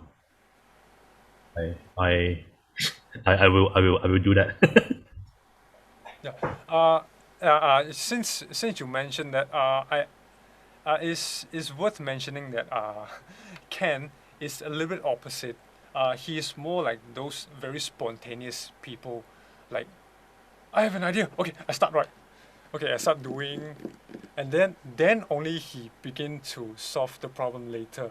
Yes. I Good. again, like I said earlier, this is not a standard. It's not that, oh, if I don't follow laws method, then I sin against the industry. No, it's not like that lah. You definitely can be spontaneous, like how Ken is doing. Ken is still doing very well. Is still surviving. So it proves that, you know, some of these different methods, they work. They work. It's just that this is what I think is the best method. Okay. So if you don't want to let go of your old method, if you think that my method is too complicated to you, then maybe you stick to yours, and then you find ways that will reduce the time of looking, searching, and then like, you know, processing or solving problems. Okay, because time is what you will always run out. You guys understand why he created that 8 groups or 12 groups? I don't know how many there. Yeah, because that's the amount of stamps you will be delivering. But the stamps delivery is another topic that we talk about. Now it's just to give you an overview that these are the tracks that you will be delivering. You're not sending 50 tracks, 100 tracks to the mixing engineer. I think he would kick you out. Alright. Terima kasih Kenho dan Lo. Ada apa-apa soalan lagi tak? Okay. Session tak ada soalan kan? Saya nak tanya, siapa yang guna Fruity Loops saja? If you are just using Fruity Loops, how are you going to score to the picture? You can ask Law about this, you know, because his main machine is on Reason. Reason cannot load video. So, but he still need a DAW that can put video and sound together, which is his skill base. So I know some of you like haven't started, you just want to look into it and then try to get a job or try. I suggest you need a DAW to be a, you know, Pudulaya, to be a platform that put things together. Yeah, every bus boleh masuk, and then to put together with the video. Fruity Loops is powerful. I know these few years I have some friends who are doing Indian song or Fruity Loops. Yeah, I never undermine that, but you really need to find a DAW that put things together. I would not suggest. Okay, there are some things that I would like to share, which is my opinion. I would not recommend load video, because although there are some way to work around it, but it is not highly recommended. I'm still using that primitive method because I'm already used to it. You know, it's like kung fu. I'm already used to that. It's already in my muscle memory. But for you guys, if you're guys just starting out, please by all means get the cheaper version of Cubase, for example, or Logic. Okay, don't go to that You know how he's. Okay, let me give you like a simple idea of how I do. Okay, for much like Fruity Loops, Reason cannot load video. So I start my session. Okay, I have my Reason, and then on my other screen, I will use a QuickTime to play a video. And then press 2 together. 1, 2. Something like that. Saya tak faham. Okay? Macam mana? It is very, very primitive. You are not supposed to do that. But I am able to do that effectively because of years of practice. And like I said, Kung Fu. I already know the Kung Fu. Okay? But for you guys, please don't do that. Get a Logic, get a DAW, a cheaper version of Cubase or what, to start your journey. So when I questioned him, he say, "Have I ever missed any hit point?" He never missed any hit point. So I said, "Tahu macam mana dia press 2, 1, 2, and then make music."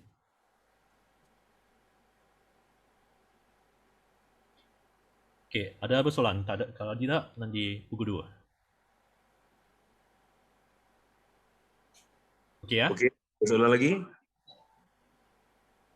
Okay, kalau you belum baca spotting, sila baca dulu spotting. Just try to understand apa itu spotting because we will talk about that a lot later.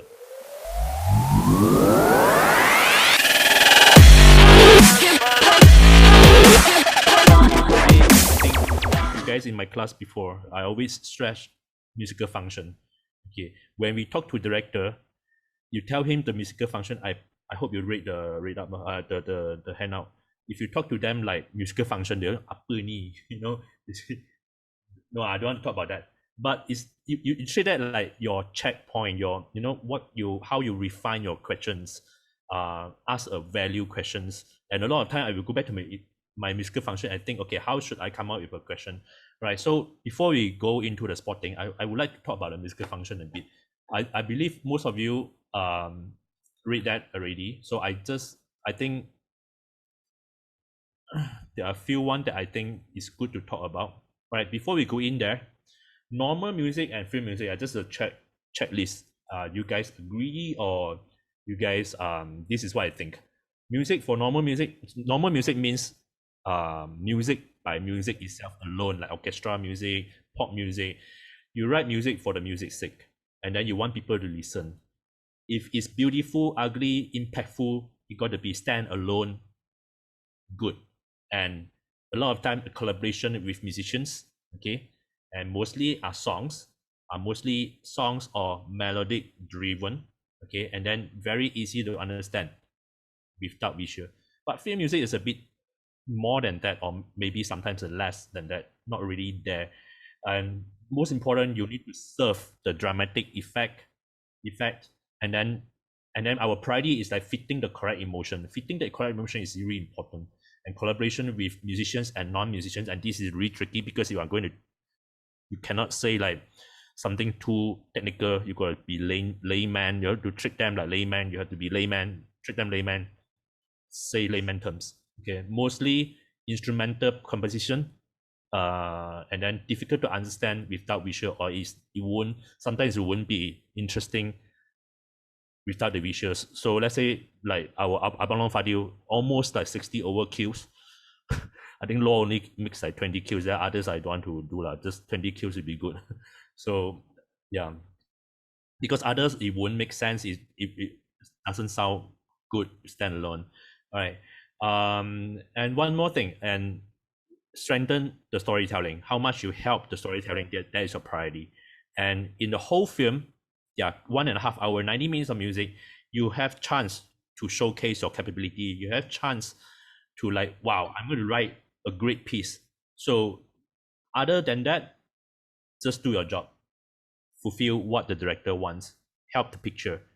Okay, right. The first one I'm thinking of is emphasis of movement. This one is very direct. Okay, I punch, your music punch. I run, your music run. In film, we try not to do Mickey Mousing. Mickey Mousing is like you watch Tom and Jerry, jump, doing, doing, doing, and then I laugh. The kind of Mickey Mousing is like action by action, scoring. A lot of time when we do animation, cartoons are very Mickey Mousing, but in action, usually I would say try to hit the first 3 action. Let's say a series of punches. You try to hit the 3 first punches, and then the rest just let it go. Okay. After that, maybe some cuts, some important big punch. You come back again just to hit together to make sure to remind audience the music is still with the action, something like that. Okay. But I would try to hit the first 3 or first 2 to kind of like get the rhythm, so that to show my music is going with the picture. Right. Emphasis of real sound. Train, sometimes some eerie fan in the horror house, or screaming, or something to go with the real sound. Source music is the sound or the music that you can hear in the film by the actors. So actual shooting, maybe there's no music, but the actor like do a reaction like or do a reaction like hear something, okay, then it makes sense. Your music can go in there, or you press something. Press something means that play something. So yeah, source music. Next one, comments. One more source music, right? There's a good way to showcase your music, because if they let you write the source music, let's say example, I'm taking shower and I whistle, okay, and then the camera pan to another side, and then there goes somewhere, they pan to another side, like trying to show the other side of the house. You can try to sneak in your music to accompany the singing, and then slowly your music take over and play whatever you see on the picture, maybe something very eerie, something very sinister. But you can always, I mean, it's a good thing to find a way to sneak into the source music and try and write something else. Okay, comments. This is, I think, when we do a few like films in a row, I realize comments is a good techniques to look at it, because that is the time where the director wants your music to tell something. Sometimes it's counter what you see, or something underline, or something not what happened at the time. So basically there are a few things. One is like totally opposite, like this Schindler's this scene. The other one is aftermath. Let's say example, there's a killing scene, but after everyone die, just one hero there. Your music is actually writing for the killing scene. Understand what I say? So it's like aftermath, but the music aftermath is talking about the scene before. Okay, that can be one comment. Check out this one. It's very brutal, right? It's very.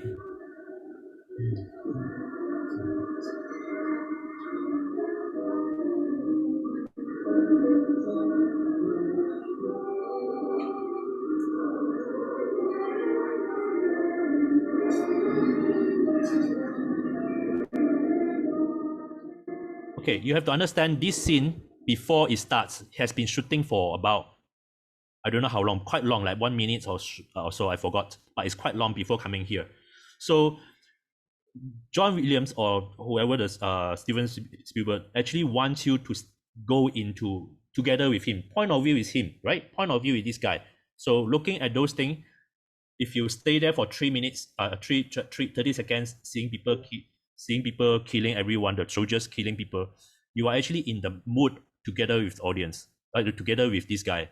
So after 30 seconds or after some time, you see this little girl, and this little girl is the only color of the whole film, right? He walking out. Yes, the music kind of portray her pure or whatever, but okay. So this is the first color of the film, and the music, it shouldn't be there. So the director want to comment something, to feel sympathy or feel thing, but it doesn't go along with the emotion that you have been watching the first 30 seconds.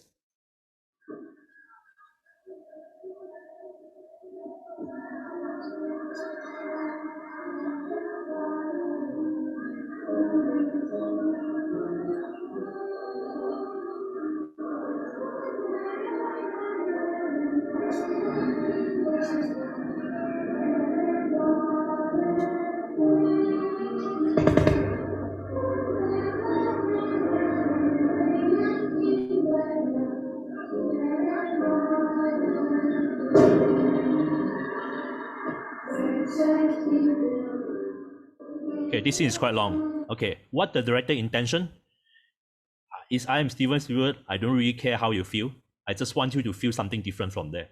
You can mirror your own story to be with the kid or whatever. I just want you to feel something, and the music is very impactful to give the to give the imagination to the audience to feel something. You can put your story in there. So that is the purpose of comments.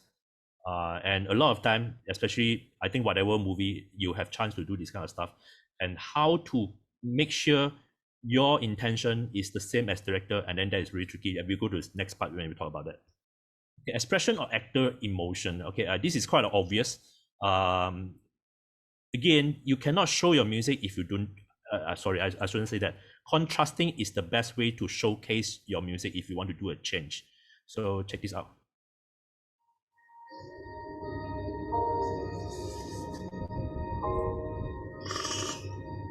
This is realization. Actor emotion, realization.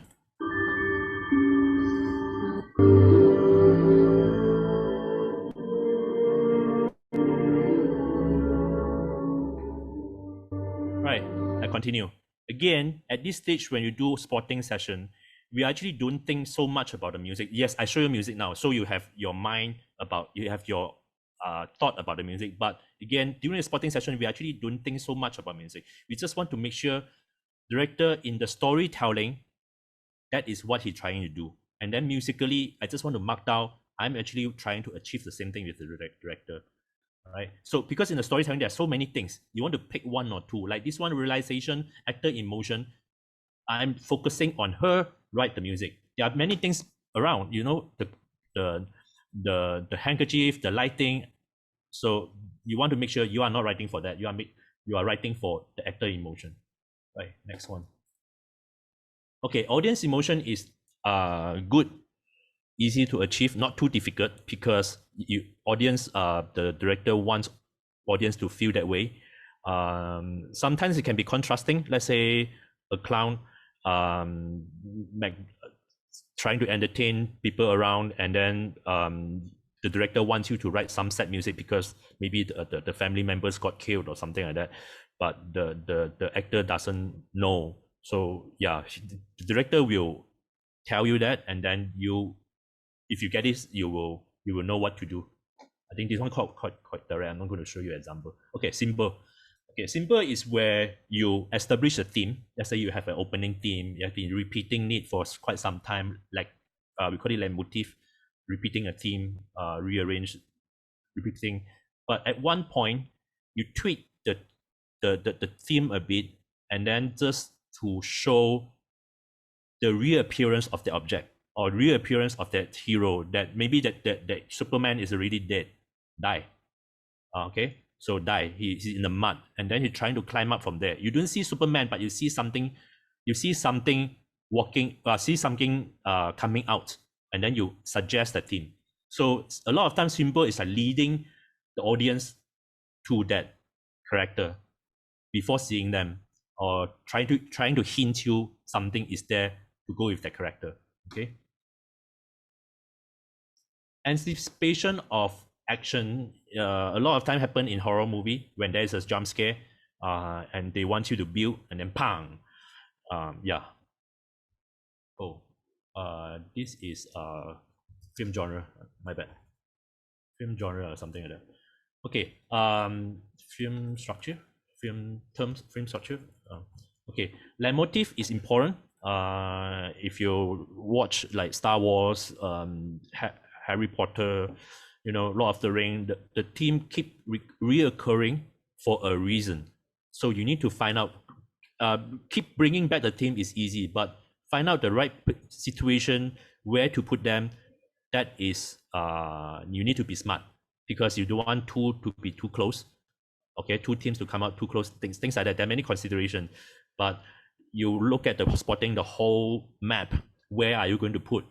Just like you put Lego, point. Okay, I'm going to repeat this many times. Opening is obvious. Link and bridges also obvious. Tails obvious. Ending obvious. Okay, montage is montage. Okay, a montage is, it can be a lot of plot twists, but you can stay in the same emotion or different emotion. But there are different things like going in and out. You need to have one consistent stuff or consistent elements to drive the whole thing, a groove or maybe a string pattern or whatever to drive something. You need to find out what is that. And a lot of time, that is the motive of the whole film. Okay, this is just treatment. All right. Okay, this whole thing is talking about how to communicate with the director. Okay, this again, spotting session is the first time you meet the director. Maybe you met him before when you're signing a contract. Maybe he passed you the script, something like that. But official meeting, sit down and look at the film, this is the first time. Okay, preparation. Oh yeah, I actually mentioned that before in the morning session. I already mentioned preparation. Watch the read the script a bit. I read the script because we do Malay films, so sometimes I don't understand the slang or whatever. I have to go back and read the script and make sure I understand.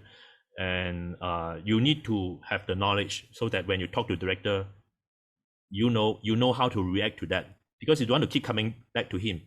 Once you have the habit keep coming back to him, he will keep coming back to you. So you want to minimize the meeting before you present the first time, and then you need to buy time for yourself. Don't come and catch on me. So you know the value question is really important, and how to prepare yourself. First, you have to watch the film. I suggest maybe one time you want to turn off the volume a bit, just for some important scene, just to try to get something from the cinematography. And another thing, film editor, they have groove, they have tempo in their editing. Okay, although they are not musician, but I always think film editor has tempo or a rhythm in their editing. Okay, a lot of time they use a groove or a temp track to help them to edit. And sometimes understanding that intention will be good for you when you talk to the director. Okay, spotting session. When you carry out the spotting session with the director and producer to decide, these are the facts. These are the facts. Clear all these facts first. Where is the start and the end of each cue? Jot it down. Okay, or you bring your computer, put a marker on your DAW right away. Okay, what cues will sound like? Okay, there's a temp track there. You probably will watch the film together with the director, together with the temp track. The first time when you watch, try not to ask any question, or if the director want to say, let him talk everything. You need to gather your questions. So you are not going to ask every cue. Some cue are quite straightforward. You don't want to ask stupid question, but some cues that you are not really sure what you want to sound like, you probably want to write down. And then the function of the music is for the cue. Again, you are not making it like a lecture, like asking him, "Hey, is this audience emotion or something like that?" No lah.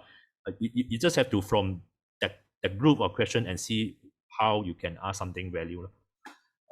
Again, those are checklists.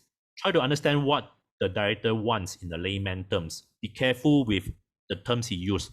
Busy and loud, for him can be the same, but for us, it's very different. Okay, when you talk about the temp track, sometimes we want to avoid talking about temp track because we may not think suitable, or you don't want, maybe the expectation will be different. They give you a dark night kind of scene music, and then you want to use orchestra to build that kind of music. You probably cannot deliver. You need to consider that part also. So you may want to ask what he likes about, what is underlying there. I will keep thinking about the 10 functions, what he likes about, what is underlying there. And please keep in mind what to listen. I keep the what to listen to talk about that later. Later I will talk about this. Okay. Okay, are you guys with me? So these three I think is important. What is underlying? You're not going to ask every scene, but some important one. You know he care about that scene. You will know one. So probably you want to ask. Okay. Knowledge in the storytelling in the film. This one you have to be sure you know because you watch the film already. Awareness of their decision. You got to aware about their decision. Why they do this? Why they stop the camera for there? Why the actor is not moving for 3 seconds? What is he waiting? Okay, yes, in the storytelling he probably waiting for something, but for editing purpose, maybe that 3 seconds is to prepare a bigger jump scare, or all this decision thing. You probably want to understand a bit so that you want to achieve the same thing with them. Okay, understand of what music can bring to the scene.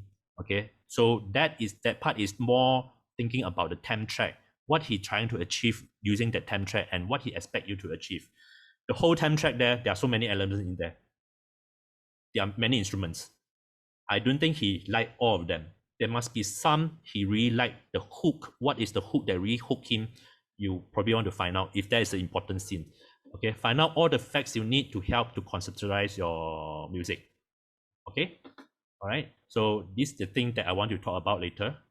Okay, what music, how to listen on the spot, not going back and come back to him. On the spot, how can you react to that? Okay, so I will give you a few checkpoints later. We'll go back to that. Okay, after watching together, there are many things you can discuss with the director, but I probably will just start with this first. I will just quickly go through these three things. Can I ask this? Consider the arc of the film.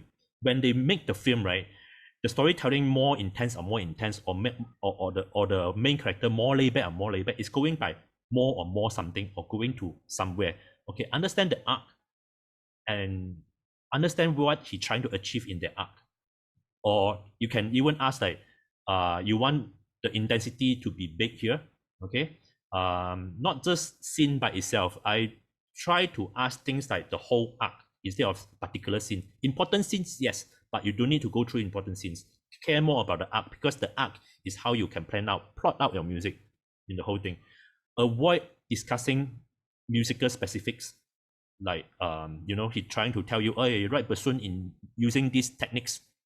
Well, I think you trap in trouble, that kind of questions. Discuss the music. Discuss what music should do if I, composer, was the actor. Okay, so actor, he act like this. As a composer, if I'm an actor, how do I make the music? How should I play the music? This kind of stuff. If you want to find a common ground. Okay, if you have no choice. Okay, last thing, if you have no choice, that's you follow the time track. These are the few elements that you want to look into before you voice out. Quickly check out, listen to the time track. You listen at home already, right? So he probably will say, oh, I really like this feeling. It give me really intense. He make me very, if it hit my bottom of my stomach or something like that. Okay, so quickly go through this thing. Is it the melody, harmony, rhythm, tempo, or whatever, tempo or texture, range, instrumentation, musical style, genre? You're not going to ask him so specific question, but just go glance through this thing. Is there anything that he meant that he wants you to do? So sometimes he can be range. He wants you to hit the bottom. Okay. Sometimes it can be, okay, when the ghost come walking, okay, he really like that the thing that scratching his bottom, his stomach, the thing goosebump giving him, okay, is the low rumble sound. Okay, then you find out that's the low rumble sound he like. Okay, or instrumentation, he really like the instrumentation. Is he really like the instrumentation, or he just like the flavor of the instruments that bring you think of Arab or something like that? So I don't have to choose the instrument because I cannot hire the musician. I don't know where to find, but I just come to my mind, I have that VST, okay, of duduk. I probably can use duduk. Okay, something like that. All right. So these things come to my mind really quick during the spotting session, so that I hope I can dig something from the director casually, not pushy, just casually. Okay. So this is what I hope to share with you. Oh yeah, sorry, my bad. In the spotting notes, after the, I think I have to go to the first session a bit, really quick one. Right. So this is a process from signing the contract until you meet the director for spotting. Right. You watch the film yourself, and then you go to spotting, and then you send out the spotting notes. Okay. These two shouldn't be too long, because you don't want them to change their mind. Okay, the spotting note don't need to be like so chunky one. Okay, just some. I think showing the arc is important. Again, like Law and I say, we trying to do this, but we have never really done it before until last year. And for this film I'm doing, Iblis, we actually doing. I do the spotting really closely with the director, Kabil. And the first thing I hope to deliver to him to take care of the arc. Back here. All right, in the spotting notes, you want to make your life easier later when you're preparing the cue sheet. Cue sheet can be painful because you think about not painful, but if you can set where the cue number is. Spotting notes usually will go by reel, because that is what the audio engineer like to work with. We also like to work with that way, because we don't want our session too heavy, so we cut by reels, and then they give us reels, and each reels you see lah how many cues, berapa music ada, and they just ikut the music, berapa music, and then you want to give a cue title. You want to give a cue title because you want to talk about with the director straight away. We talk about that, so you want to talk about a cue title. You want to do the sub scene for yourself, for internally, or because those sub scenes a lot of time are the cue change of emotion, introduce a new element, going to different direction, plot twist, that kind of stuff, cue change. Okay, realization, like just now what you saw just now, the cartoon. Okay, themes. I used to have a thought of having more themes, but law always limit us, like just stick with 3 themes. You can develop from that 3 themes, which I agree, and I really think it works really well. Come up with less theme, but keep the flexibility of developing it. Okay. He usually the past few films he will set the themes like, okay, just stick with these 2 chords, or try to find a center key like E minor for the whole film. Then you can go to A minor, but when you need to find the not homecoming, like go back to the origin, E minor, something like that, right? Cue point, all these are effects, all these are effects, nothing creative. Cue point, that means where in and out. Optional for us because the director don't even know exactly the cue point is sometimes, but people preparing spotting with the cue point in and out point, because siapa yang prepare ni dalam Hollywood, music editor, he want to save his job easier. He prepare the spotting notes. Later the cue sheet will be the same because the cue sheet need in and out point. But in Malaysia, MSCP actually doesn't need our in and out point, so we just saja dah bayar. But the lengths we need, but that one we can fill up later. Cue change hit point, these are very obvious that he wants you to hit something. The dragon fly by, you want to do something with the dragon, something like that. Main info, so there's a column that we write the main info. Keywords, function, the function, again, the function, please mention it casually. Okay, the purpose, point of view, this kind of stuff. You see, no musical information. Director request, sometimes he requests like what kind of style. He wants some agogo here. He wants some Kelantan flavor here. Okay, he wants this kind of instrumentation. And then maybe you want to leave a commandment column to edit stuff. Every time we do a little bit different. I have my teams here. So this time, you see all these queue, big queues, subplot. This queue, other ticker plot. There are queue change here and there. Sometimes I just dot like that. These are some motif. Can you zoom in a bit? Zoom in. I haven't finished this film. Later you say. Oh. Okay. You can see lah. Okay. These are the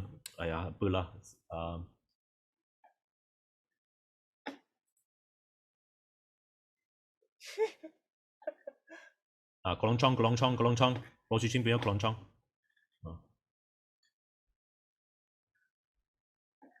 See, here just no musical information, but all more like points and emotion. Okay, why? Because there's really 10 track, a lot of musical information there. You do want to copy note by note, bar by bar, avoiding doing that by getting a general emotion or general feel from the 10 track, but the facts, the hit point, the facts, where he wants you to go, where he wants you to pull, where he wants you to stop, from his storytelling, from his comments. Other consideration, intensity level to map up the whole film, plot and flow. Yes, this is just the arc. This is the arc. And source music. These few years we realized something, because we want to push our song and then try to claim some sound recording rights. So we always try to put our other songs in there in our film project. Okay, all right. Next one, if you go with the traditional way, if you go to Hollywood or if you go to Seattle, New York, the editor, they always like to do this. Again, editor is just a job, okay? He will do his job so that he get paid. So this is one of the things that he get paid. Check this out. We don't do this anymore. I don't do this because we have DAW now, so convenient. How can I enlarge it? Okay, these are actually the spotting notes, but to give you all the time code where the changes. Okay, see? Okay, I will give you an example later. So this is called breakdown sheet or timing notes. So all the time, what happened in there? All these things mentioned, you need to do something. Okay, this was my teacher notes actually last time. Okay, you see what he wrote there? This one to black, like a door closing, has a smash into it. What he write here? Short groove, tempo equals to 71. The music editor even make him do 71 punya tempo. So he give you all the ingredient, you follow the recipe and cook only lah. Melody start here, but shift to another key or whatever, subtext. Urgent groove, something like that. So from here, you actually draft out your idea, conceptualizing, you usually draft out. You only follow the path to do your music. And yeah, I think film compo, we do that? We do that, but we do this all by ourselves without this document. Okay, but we know at this point we need to do this. At this point we need to do this. We know what we want to achieve. Okay, I continue. I'm going to show you one good example of Simpson. Okay, check this out. Okay, this is the spotting notes of Simpson. Elf Crossing. Elf Crossing recently just got fired by Paramount. Not fired lah. Just ask him, okay, I'm going to hire another composer. Actually, it's quite sad lah. Simpson using library music. Okay. So this guy has been composing for Simpson for half a decade. Is until now. Recently, I think 2 years ago, he got fired. Okay, you see the Q number. 1 means real one. M1 means music one. Okay. If say 1S1 means source music, that means there's a radio playing in the movie. 1M means underscore, that kind of background music. Film score lah, our job lah. So 1M1 means real one, music one, first cue. Start point, stop point. He want to put this because composer just have to follow. All right, length here. All this information are necessary information for cue sheet. So no need a double job. Description, main title starts at the sword appears low. Lower. It won't tell you got to go low. Change on the step. Okay, play through the title and the couch. Gang couch, you know what out. So this is the final product.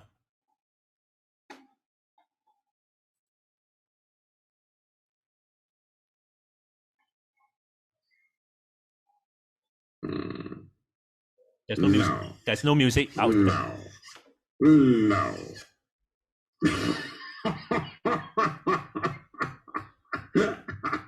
No. I think we can do without the crack pipe. Oh, hi. As the Fox censor, it's my job to protect you from reality. And thanks to my prudent editing, tonight's special Halloween show has been rated TVG. This means there will be no raunchy NBC-style sex or senseless CBS-style violence. So sit back and enjoy a night of worry-free... What the fudge? Oh, for Pete's sake! Yummy Christmas! Darn it!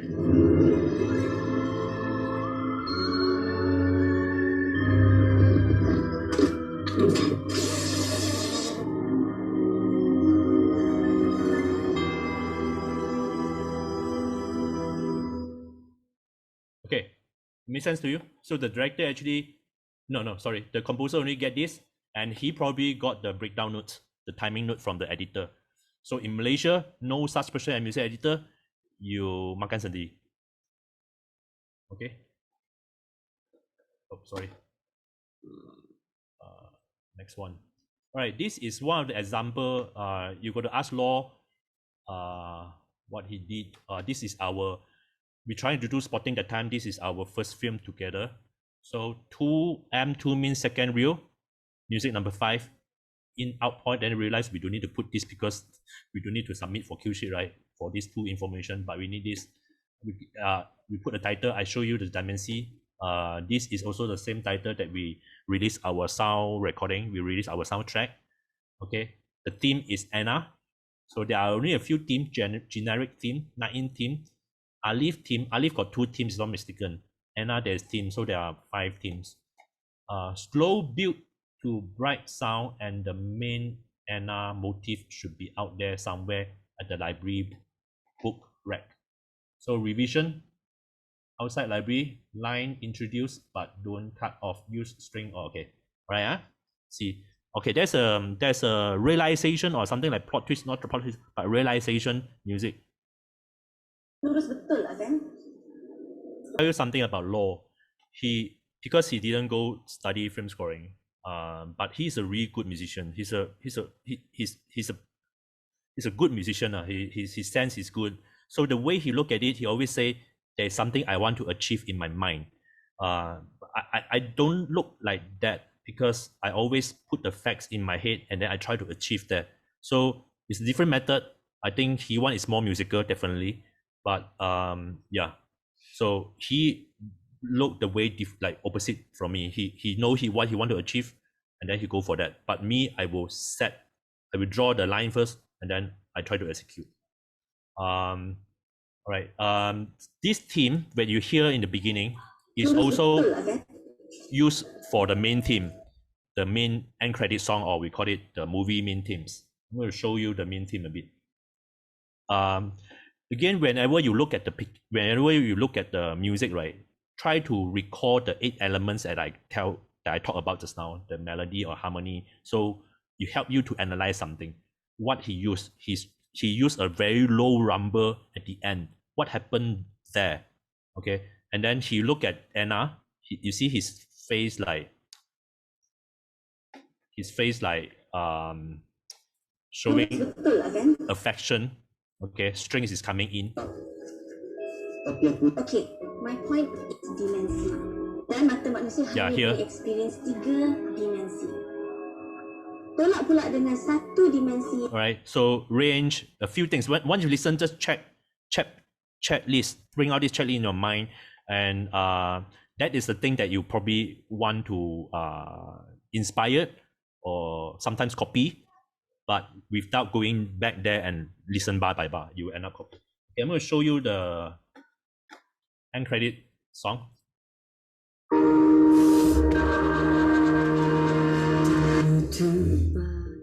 Wow, sorry.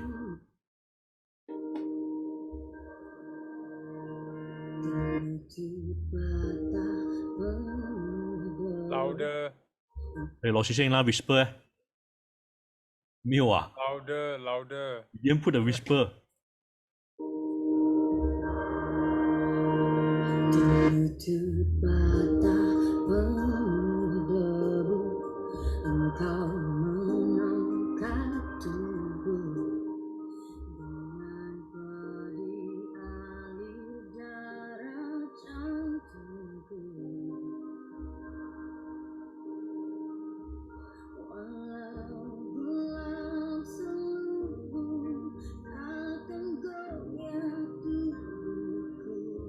Maybe you want to show them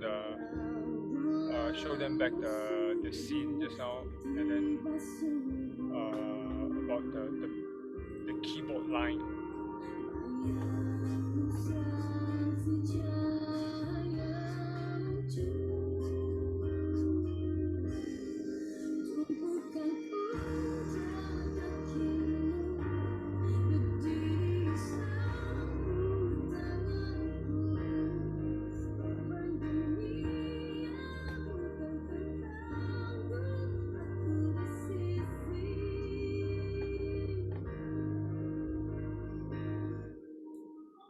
Okay, the theme is used like that.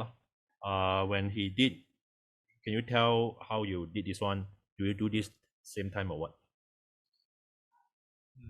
Yeah, I did this at the same time because all the requests were already there at the same time. So as for the library scene, they already put down all the notes there, like how they want the scene to flow and all those.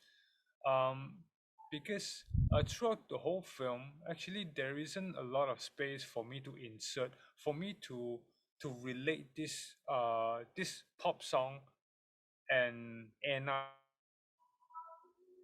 Fortunately, there wasn't too many space for me to show that. So therefore, in this library scene, there is probably the only scene where I can, you know, establish some connection between the film and the end credit song.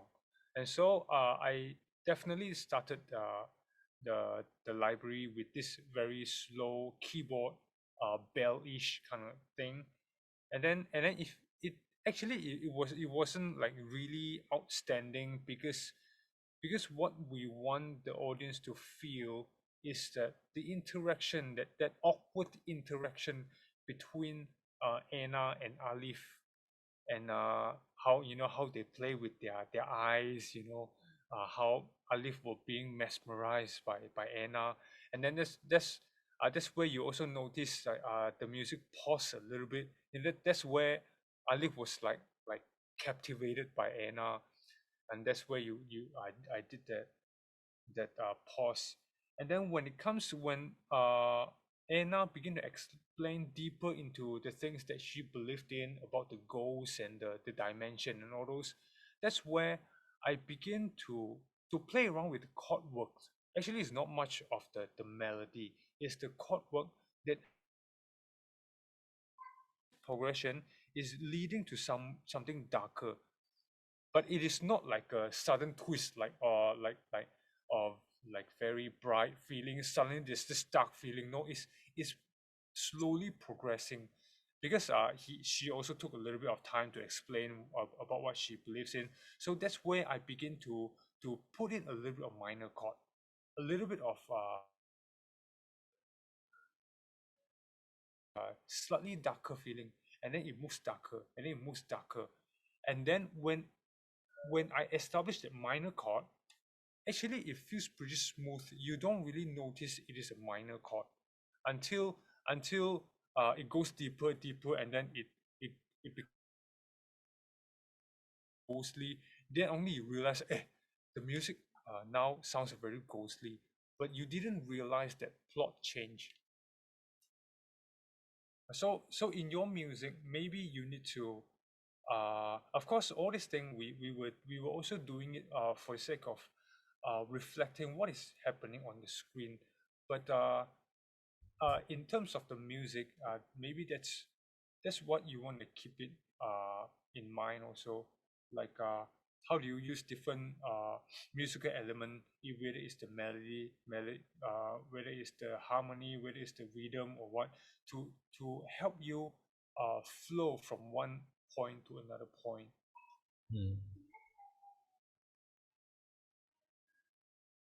But you can see all the points, right?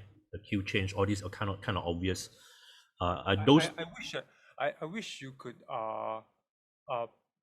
play that part, and then I'm not too sure if you can make it louder or what, because just now was really, it was constantly breaking up. Lurus betul lah kan? Or maybe you start from the half lah. here. Front a bit from 1 minute lah. Sorry, I have to put myself very soft because his music is very loud. Okay. What I was saying just now, if you guys notice, like there is this camera movement that is constantly zooming in slowly. Yeah. It's a camera technique, but you know that every time when the director is doing this, better do something. he intend to build something, or he that thing is almost musical to me. Every time when he zoom in, it means that your music is also going deeper, or going slightly higher, or bigger. Something. That's because sometimes you kind of need to reflect to that. Your music need to reflect to that. When you compose, you got to pay attention to this, but when you talk with director, because we are still in the spotting session, we talk more detail into this in the next session. I think Law will talk about a lot about this also. Yeah, you want to see the big picture. I think spotting is important to see the big picture. Yeah. Anything you want to add? I think for scene like this, you were not happy with the opening. It's just how you say not ugly enough. Not awkward enough, right? No, I didn't say that. Oh, okay. I was saying, you know, in your spotting session or when you are talking to director, you know, probably this is the kind of scene that has a plot twist, and especially this kind of scene, you would want to talk more with the director, like how exactly do you want it to change? Like you want it to be like abruptly, or you want it to be like almost undetectable. And then this is the kind of thing, there will be a lot of details, because when this is also really showing off, or the story writer is showing off how good they are in their story writing, in twisting plots and all those. And this is also probably the part that they care a lot. So if that's what they care a lot, you probably also need to make sure that the music really stands out, or not to say stands out, works well with the film. So that's where you need to ask slightly more questions, but of course don't go too academic, like director, what about this, don't about this, don't go too academic, because you will annoy them. So you know, it's more like you want to understand something, more like a chit chat, but like a deeper emotional conversation with in fact, they are the director. They will be more than willing to tell you everything that they feel, because there's no such director that wants you to do well in your music but then doesn't want to share anything to you. No, they will be more than willing to share to you. Yeah. So all this information can be very academic, but when you talk to them, you don't bring out the whole plate. They will run away. We never talk like this. Quite careful. Sometimes I talk too much, law will pull me, you know.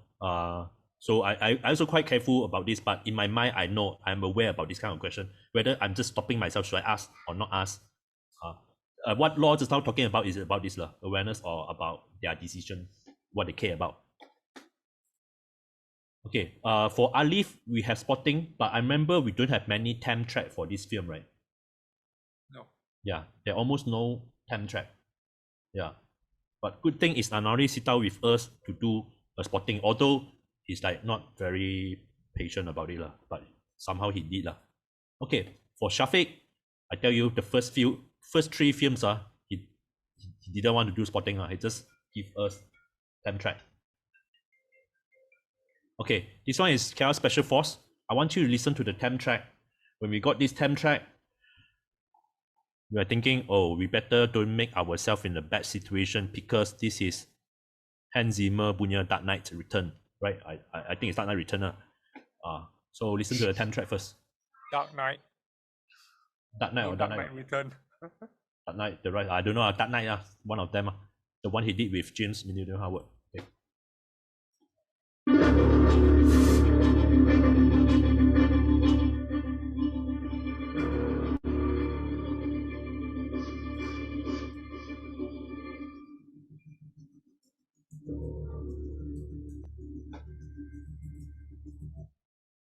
Yeah, sorry, you stop.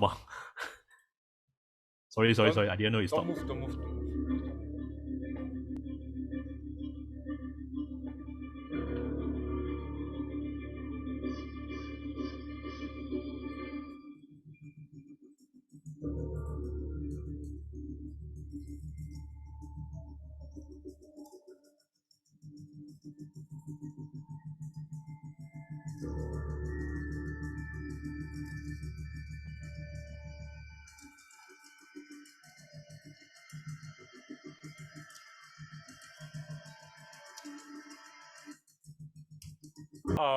Replay a little bit backwards, and see if the internet connection is better, so that we can see it smoothly. Now it's we are not actually seeing anything.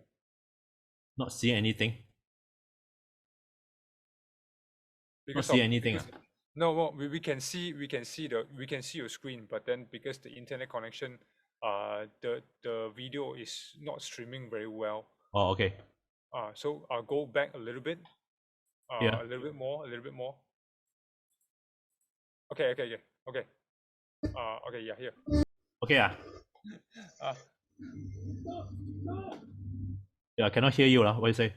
no, I don't think I can endure this because the internet connection is a bit slow also. Okay, but you can hear the music, right? You Yeah. can hear the music. That is the time track that we got. Okay, this one they went through their lembaga penapisan film. So a lot of people watch that. The dad watched that. The Dato watched that. Yusof Aslam watched that. The whole company watched that. And then Astro Bino Orang pun watched that. And then they really happy with this music. Very, very happy. Okay, this is the one that we did. Law did the opening. Just the music. I didn't put the film together because I don't know why the frame rate got some problem. It just doesn't sing very well.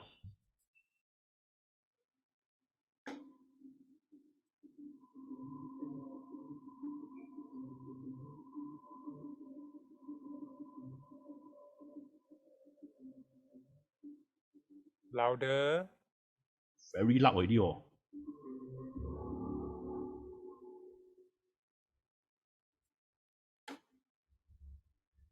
Not loud. Cannot hear at all.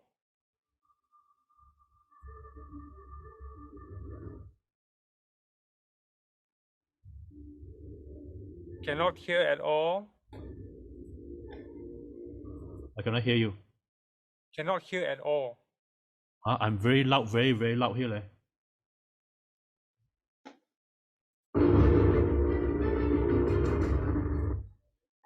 Okay, this level is good. Can you replay again?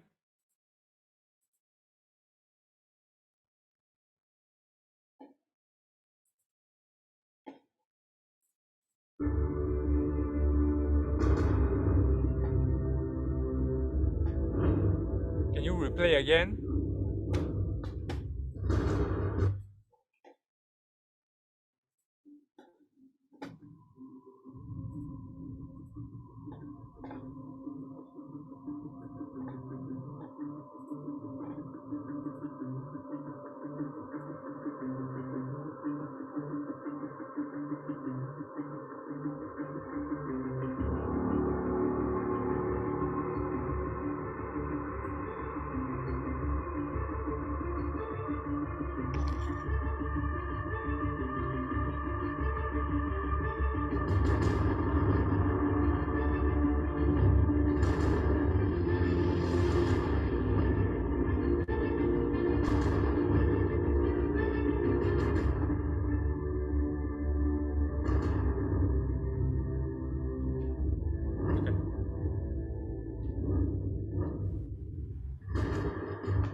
Do you listen back from my speaker or my system?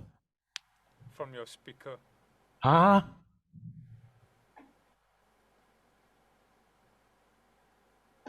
I accidentally closed it. Sorry, my bad. Okay, we just continue. You want to say anything about it? Yeah, please say something about the scene, how you derive from the temp track. Do you ask Shafiq any question? I forgot. Okay. Obviously, we all know about Dark Knight Hans Zimmer. You know, it has been, I think it has been the score of the decades or what. Everybody is trying to copy it. Okay, so even I can always tell you that Malaysian people, Malaysian directors, or music editors, if there is, they love like to the max. So whatever, even commercial, sometimes they also use Hans Zimmer's music. So it always puts us on a very dangerous place. Like when you put a temp track like that, what do I do? Copy it. Obviously, they don't want us to copy, but one of the reasons that I always kind of like argue with the director is that when you put a temp track like that, you are actually throwing yourself into a wrong perspective, because Dark Knight, who can produce, I mean, who in Malaysia can produce Dark Knight music like that, so massive, so big? I mean, Hans Zimmer used 50 cello. How am I gonna do it here? So are you throwing yourself into a wrong perspective, expecting that you are going to get it? Okay, of course, you don't have to argue like that, lah. Is that I try to capture things. Why is he using the temp track? Okay, there are two things that I want you to differentiate. One is musical element. Secondly is musical essence. Why these two things is different? Okay, musical element are objective things, are physical things like violin, or like certain chords, certain specific rhythmic pattern. Those are musical element. Musical essence are much more to the emotion, the feeling, the movement of the thing, the shape of the sound. Like, for example, when they say, okay, I like the violin. I mean, you guys still remember Dark Knight's music, that that the violin rhythm. The director said, I like the violin, but in fact, it is not the violin that he is talking about. Actually, he is actually talking about the movement of the things, of the movement or the shape of the sound, the pattern that gives him this driving feeling. It's actually not about the violin. So I end up, when I capture this musical essence, this so-called the fundamental, and then I translate it bass guitar in instead of violin. The string instrument. Of course, I also bring in a little bit of the strings, and then he's happy with it. So that's how I got to confirm. Okay, my judgment was correct, that he is actually not looking for the musical element, but he's looking for the essence of things, the essence of things that gives him a certain feeling. So that is what you need to capture, because sometimes directors may have limited musical language. They don't understand music the way we understand. So they can only say, I like the violin. I like the drums. Actually, it's not really the drums that he's talking about. So you have to learn how, in your conversation, you may also show him some other reference that you think it's good, or that you think it's workable, that you think you are able to achieve, and so you show him a little bit. Is this what you are looking for? Is it closer? And then they will tell you yes or no, and then you can also explain a bit, Mr. Director. You know that we cannot copy, right?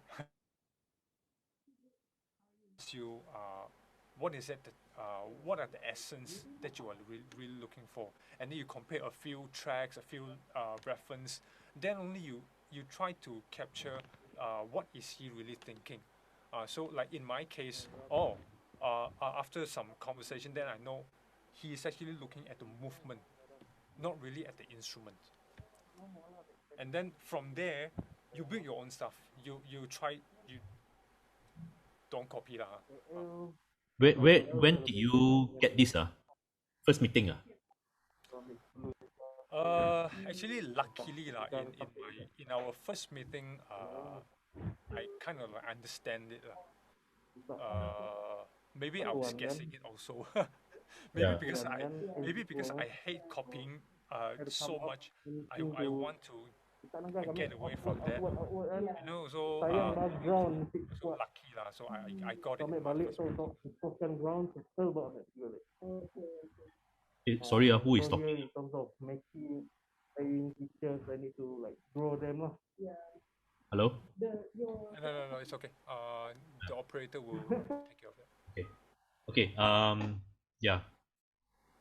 Yeah. So the spotting session is really important for us. Although, yeah, Shafiq doesn't want to do like proper spotting. So for us, that is actually considered a spotting already. And then he willing to spend time with us, like talk to us.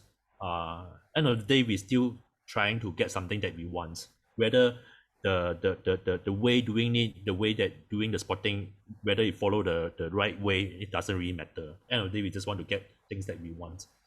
Okay. Before that, I also want to talk about the experience with Shafiq when we watched KL Special Force.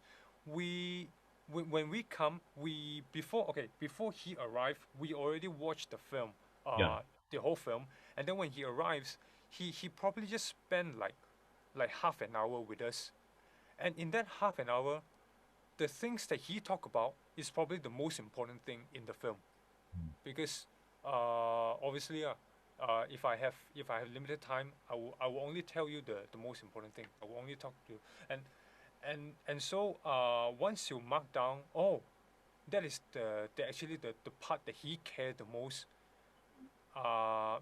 You probably have to capture whatever you can from there, and then you probably have to expand whatever you have, your music. You have to expand your idea, whatever it is, from there onwards. Sometimes it's not always from the beginning. We always like to imagine, it always started in the beginning, the beginning of the film. But sometimes no. Sometimes you have to pick the part that are really most important, the one that he cared the most, and then you expand backwards or forward. Okay? Yeah. You want to talk about, because we got musician for this, you want to talk about the recording or not now?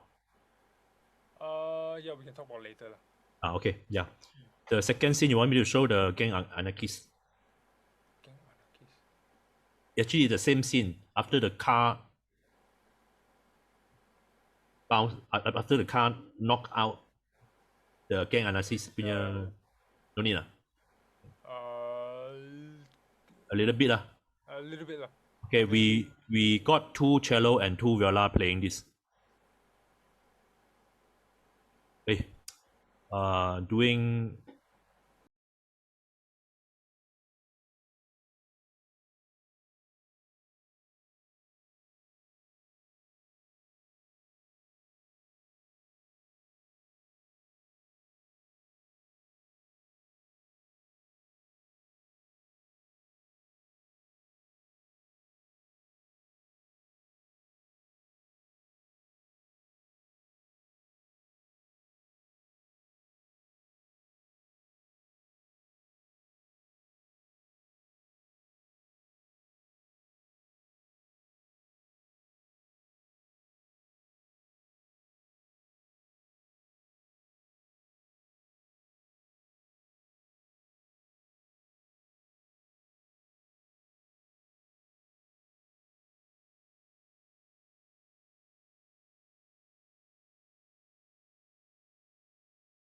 or the system.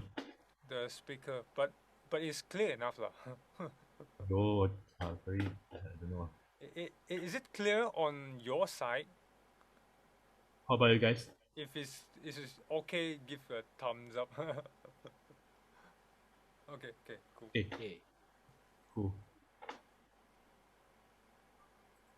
I don't know what's wrong. Alright, we just move on.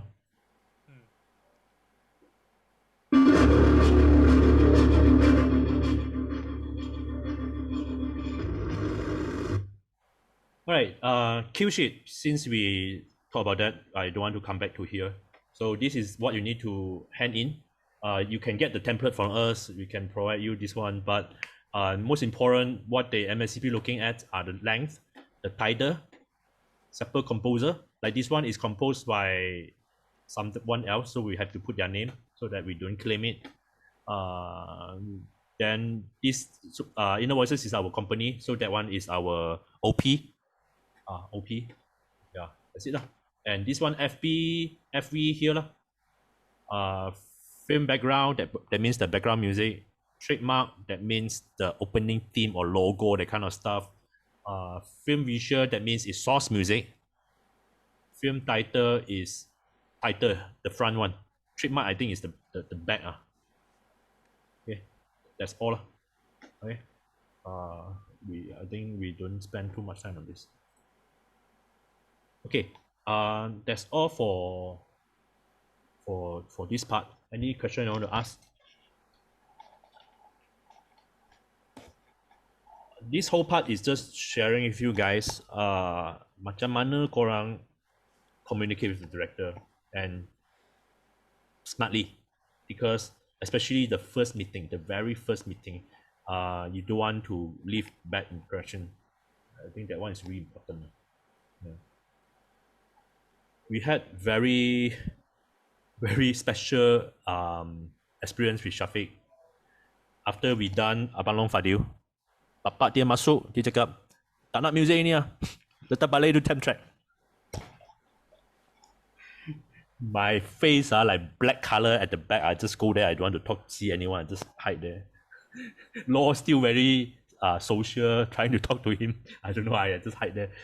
So yeah, we deal with this kind of situation. It's kind of awkward, and we are grateful Shafiq trust us, but still he need to face the father. So in other words, I'm trying to say, sometimes the director is not the boss. You see, in this situation, the dad is the big boss behind. So we know we need to impress the boss, and we actually spend 2 films. After this, Chaos Special Force is still not very happy in some way, but after these 2 films, they trust us. Mr. Delilah, they really like let us do whatever, and no much complaint. And yeah, so it takes some time to get a trust from the director, but you have to do well from the beginning. Okay. Okay. Let me add something. The musical functions and all these very textbook things that you hear just now. Sometimes, no, in fact, most of the times, it's actually for yourself only. Sometimes. Yes. Yes. Because seriously, when you ask director 10 questions, he may only be able to answer you 1, because sometimes even they are a little bit clueless about like what you are talking about, like because this kind of thing can also be a bit strange to people who are not musically educated. So when you talk about this command, all this source music, and then all this movement, emphasis, and all this, to him, he'll be like, this too convoluted. What about I just tell you, okay, I want sad emotion. What about I tell you, okay, this part feels very happy, and then you only have 1 variables, which is sad and happy, and then it is your job to translate these variables into something musical. Okay, it is your job. So most of the time, you are the one who is looking at the list, like emphasis. What is the director trying to emphasize? What is the movement? What is the director trying to emphasize? Yeah. You are the one who is going through the list yourself. Of course, you can ask a little bit more questions, and from all the info that you have, you are the one who needs to translate them into something useful. Yeah. So although you may not be you may not have the chance to do all this spotting and all those, but just like what I say, always capture whatever you have, and then try to translate them. It would take a few takes. It would take a few rounds to really get a sure footing on what you're really doing. Sometimes, even after like 5 trials, 5 revision, you are still not really getting the sound that the director wants. Okay, but if the director is kind enough, keep trying. I know sometimes it's difficult, you may get fired, but yeah, so even in your first meeting or those, you may want to prepare something to show them. The things that you are very confident with, that you are able to produce, that you are able to do.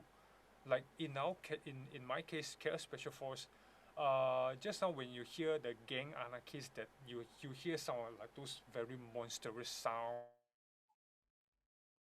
very brassy effects, all those. I bring those stuff there, and then I show it to him. I mean, after the discussion, I show it. Hey, I like this sound. I think this sound may works well in your film. Why don't we check it out? And then see if that relates to him. If you say, oh, yeah, that's good. I like it. Then you establish some. It's someone music, right?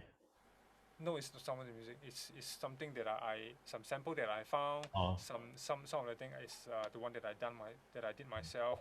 I actually took the liberty of composing like a 1 minute of an extension of the music. The music, I know the music is not going to be used in the film, but I want to know to what extent this music can go, how this music can serve other purpose. I took the liberty of doing that, and then show it to him, and then only he like, oh, he likes it. When he say, oh, he likes it, or when he begin to talk about the music, that's where you begin to capture things. Oh, what is that he likes, he doesn't like. If you say, oh, I like that sound, then you better capture that and then expand from there. Yeah. Any question? Again, just now what I told you, right? Those are very textbook academic. You need to filter yourself. You don't blah. People will run away. Ada apa soalan? Have you been through this kind of stuff, or is it something new, or?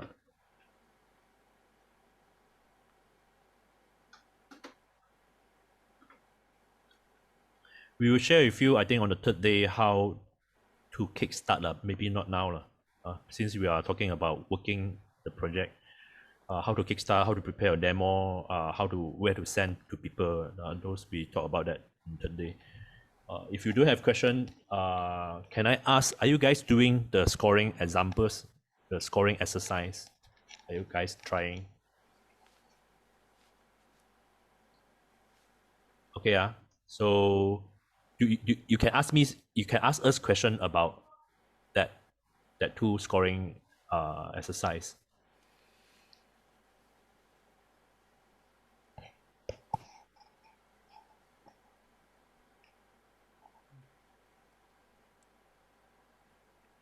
Maybe I also take this time to share more about the experience we have during our first meet in there was the time. Sorry, just now break up. What do you say? First meeting?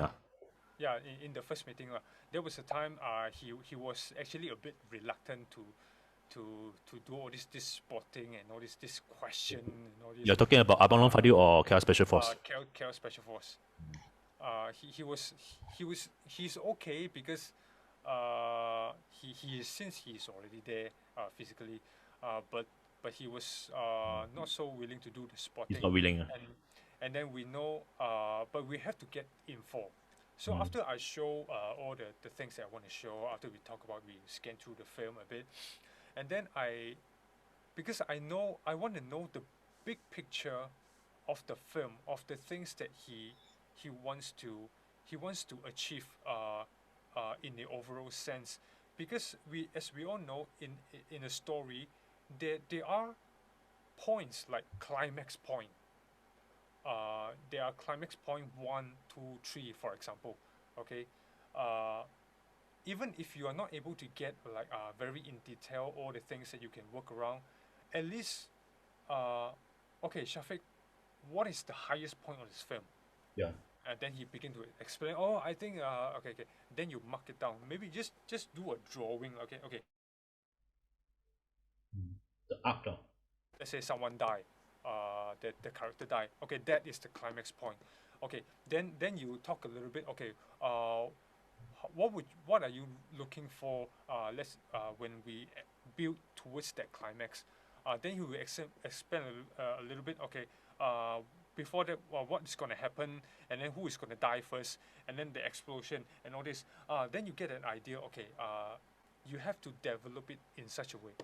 Okay, and then you ask him. Okay, besides than this, what are the other small climax point? Okay, and then he explained. I think by drawing this, you get the overall picture of how your music will flow, because there is one danger that a lot of people are facing, is that a film, and you know that your highest point, the most intense music must be at the highest point of the film. But unfortunately, sometimes we have already reached that intensity at the beginning, because maybe we want to impress the director. Okay, maybe we are trying to throw in all our ideas, and so in our pre-production, when we do the demo, we throw in all this stuff, wow, very intense, and then we put it in the intro, and then game over. He asks you, wow, so nice, the beginning. So in the climax, are we getting bigger? You know what I'm saying? You do so much at the beginning, at the wrong place, and then you realize that you cannot go higher anymore. You cannot go bigger anymore. And then he starts to complain. I think this place needs to be bigger than here lah. He doesn't know. He doesn't know that things cannot go bigger anymore. Things cannot get higher anymore.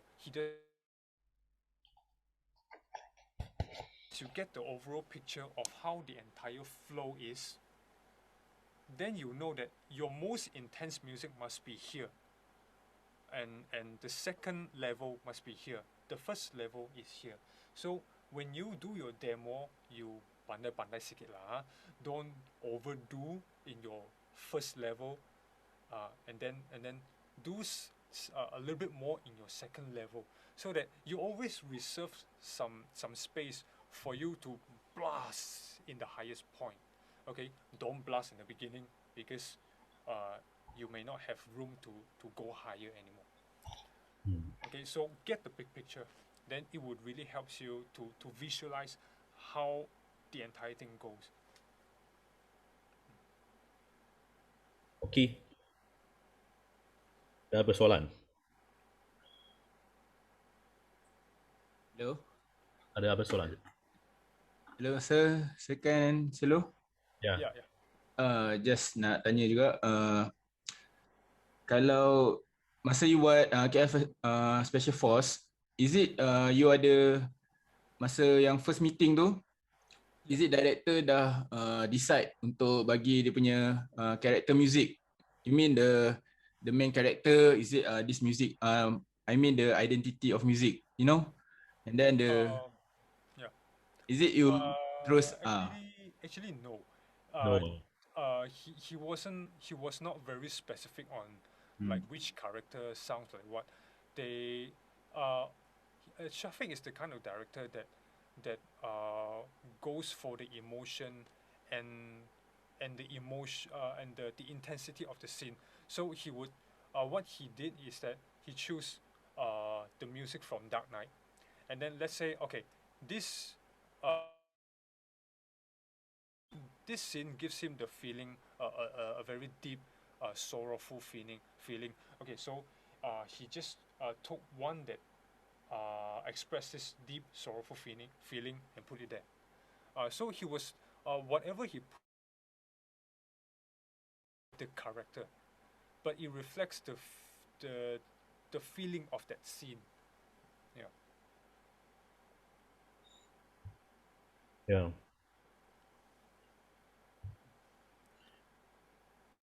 Yeah, I hope you got it lah. This spotting, quite a lot of information.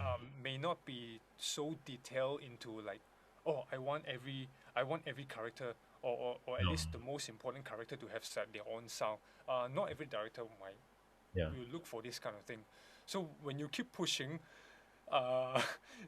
he may look at you in a bit like awkwardly, and then what are you doing? Like I don't need sound. I don't need special motive for my character. So if after some conversation you realize that he didn't talk much about individual character, about having sound on individual character, then you can almost guess he's not going for that direction. He is going more towards that overall feel. Yeah.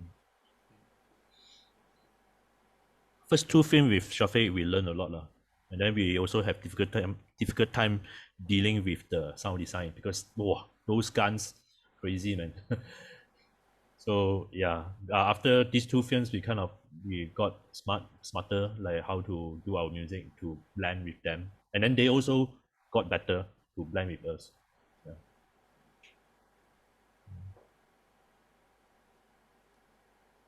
You guys very quiet. Because all these things are very academic and like still very theory based. Yeah. So there's actually not much to talk about. Yeah.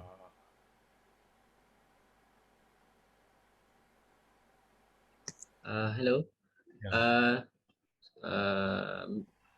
Mr. Ken and Mr. Low. Yeah. Saya ada soalan. Bukan soalan lah, saya ada permintaan lah. Bolehkah kalau saya dapatkan template-template untuk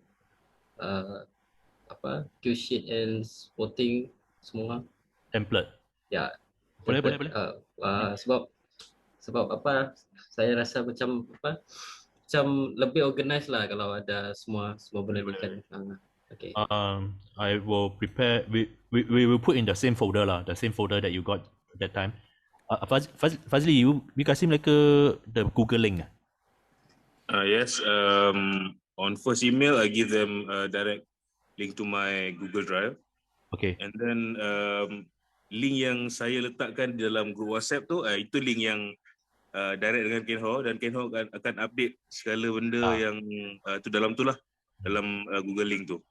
Jadi semua peserta boleh pergi ke Google link tu untuk dapatkan material-material yang you guys belajar hari ni, besok dan seterusnya lah. Untuk cue sheet dan cue sheet saja kan? Spotting note. Cue sheet and spotting kalau ada apa-apa template yang boleh jadikan contoh. Yeah, spotting there's no template. I can give you what we did. I can just give you the template. But every time we change lah, every time we tukar sikit. Okay. Tapi cue sheet, I can just give you MSCP punya cue sheet. But I know if you are going for Netflix, they actually require different stuff. So I will give you MSCP punya and then one overseas punya, and then you just see lah. Okay, thanks. Okay, boleh saya tambah sikit kat situ? Ya. Okay, sebenarnya untuk cue sheet ni lebih pada banyak when you come in, bila time code you come in, time code you come out, that is the basic things lah. And then whatever time code yang you get the hit point, all the hits in between the in and the out, that is itulah QQ yang kita kena notate dan untuk kita tahu sebelum proses composition. Q itu sudah tahu sebelum proses composition, sebelum compose. Sebelum compose. Oh, okay. Sebelum tu usually proses tu akan berlaku sebelum masuk post production, usually selepas online lah. Selepas online kita composers usually akan bersama dengan director untuk duduk dalam, macam saya punya pengalaman, usually dalam maybe the fastest movie dalam 1 hour kita just run through the whole film. And then sama-sama kadang-kadang ada juga director yang you have to sit with them maybe few days because they're very particular about the hit point, the in and the out, and the dynamics of the music. Dia ada certain director dia lebih particular about this thing, but not all lah. Malaysia tak berapa ramai sangat sebenarnya director yang begitu. Jadi usually you will not encounter that kind of director lah. Okay, ada soalan tak seterusnya lain?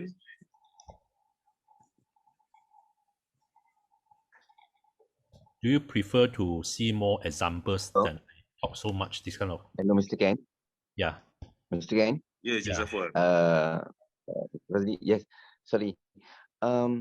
Kebiasaannya kalau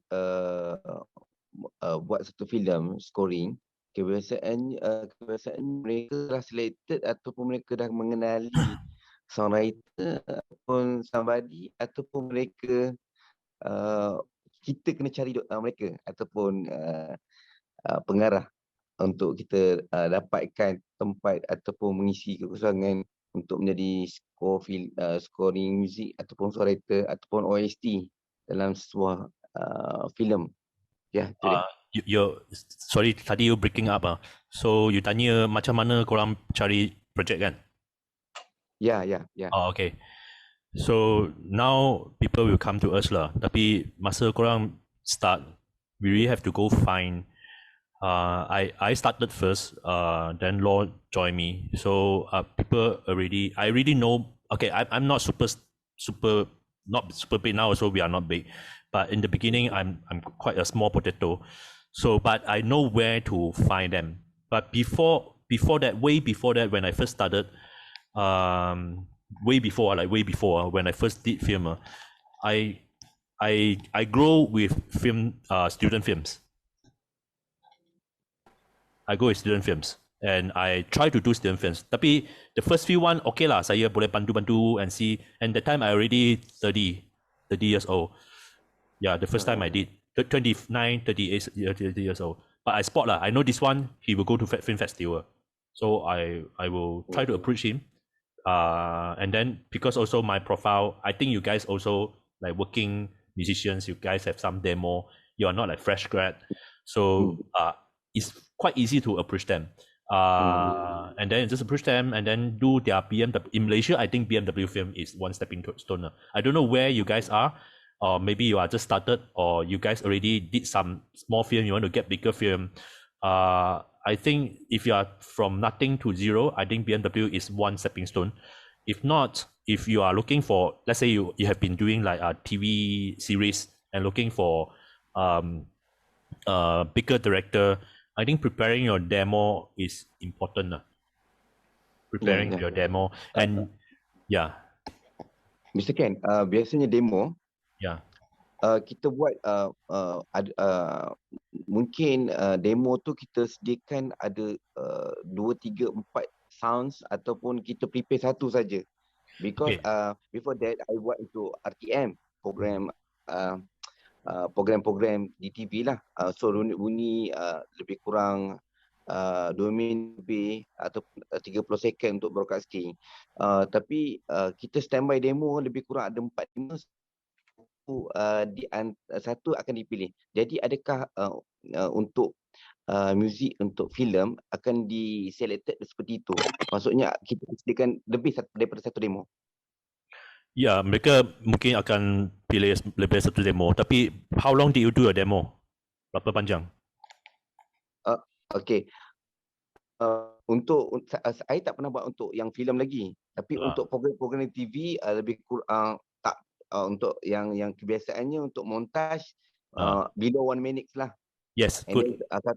Untuk broadcasting di TV I think di RTM lah sebab I pernah buat untuk di RTM.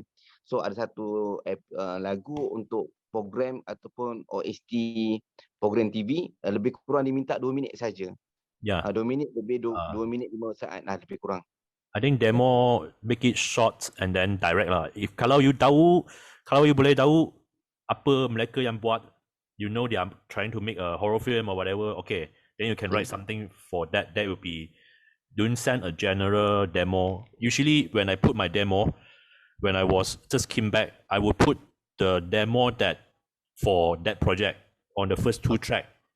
And then I will put a general demo that very gempat that I'm really proud of in the last track. But the first 3 one is always something that you can use right away.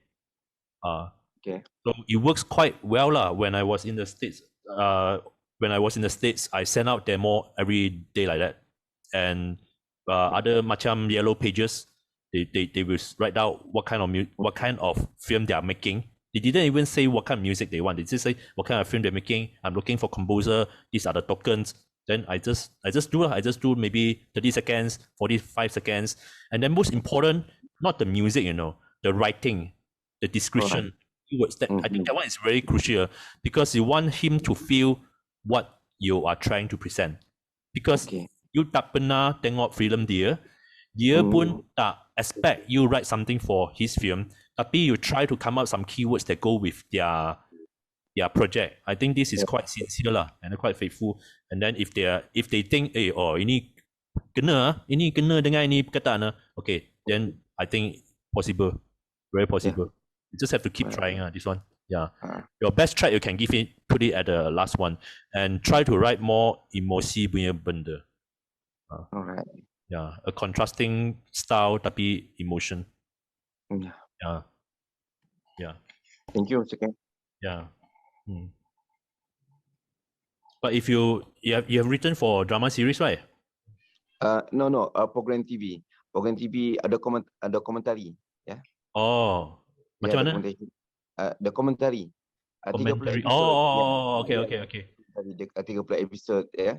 And then you diminta I try production RTM minta I untuk arrangekan satu lagu untuk OST program untuk dokumentari, lebih kurang dia kata dalam 2 minit saja. So biasanya I buat lagu untuk just as a songwriter, I buat lagu biasanya 4 minit lah. Are you more a songwriter? Yeah, I'm more to songwriter lah. Yeah. And music arranger, yes. Yeah. So satu pengalaman lah bila production TV minta. So kita ikut lah. So montage below 1 minute, lebih kepada 30 second saja. When I first came back, I care about one thing. I know this kind is job. Kalau dapat, dia ialah job. Okay. Dia job saja. So masa saya balik, I still not too old, 30 like that. So I still got some tank to chase my thing. So I always go find the upcoming director. So at the same time, I still do that kind of RTM benda. I still write for some production, small production. Yeah. Even like craft tangan punya events I do this. Okay, those are like for my bill every month. But I will sure spend some time to go find the passionate director, and then the other big future, and then I'm lucky lah. I got a few that grow together with me.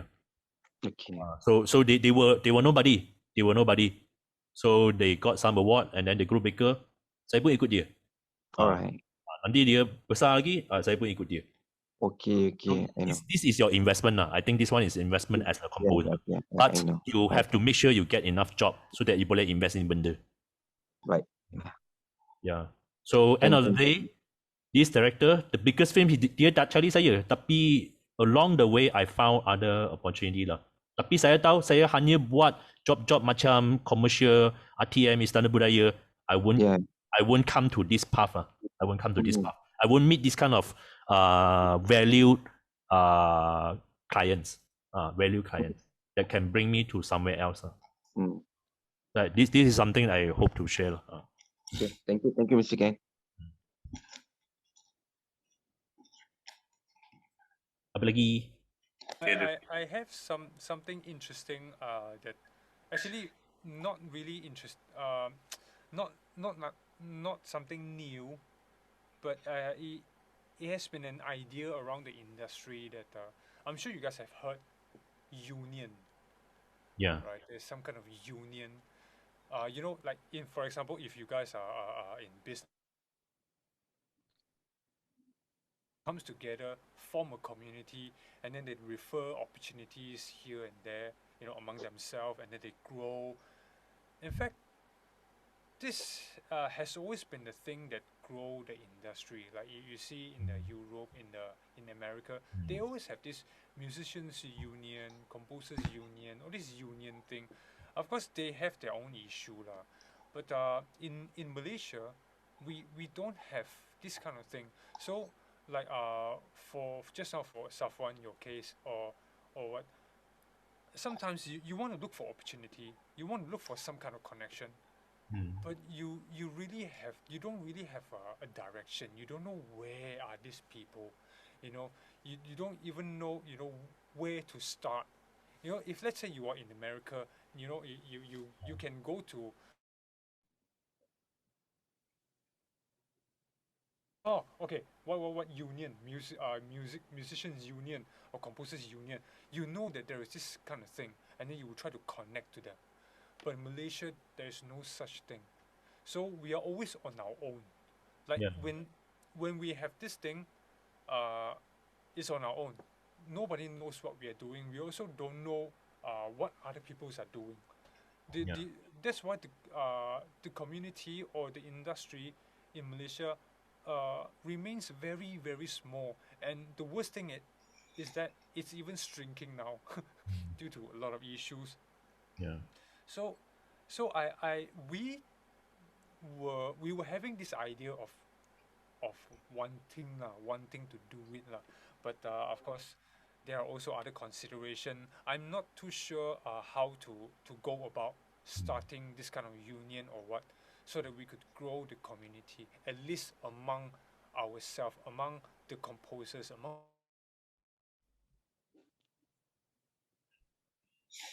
composer. He would know who to look for. He will come to you. He will be able to come to you. One of the reasons why nowadays directors and all those they like to use library music, other than cheap, simply because they don't know where to look to. This is actually quite sad also. So for those of you who are a bit younger, maybe you want to carry on with this idea, because this kind of union and community thing, it takes a long time to set up, to establish. For us, I don't know lah, maybe I'm a bit lazy or what, but for you guys, if you think that you have this kind of vision, maybe you want to think about it also. Like, get together a group of composers, a group of film producers, and some film directors, young directors, student directors, and then see if you guys can set up something, can establish something, because now they are young. Later, when they are more established, they may begin to take on more important jobs. They may become one of the best director. We all grow. So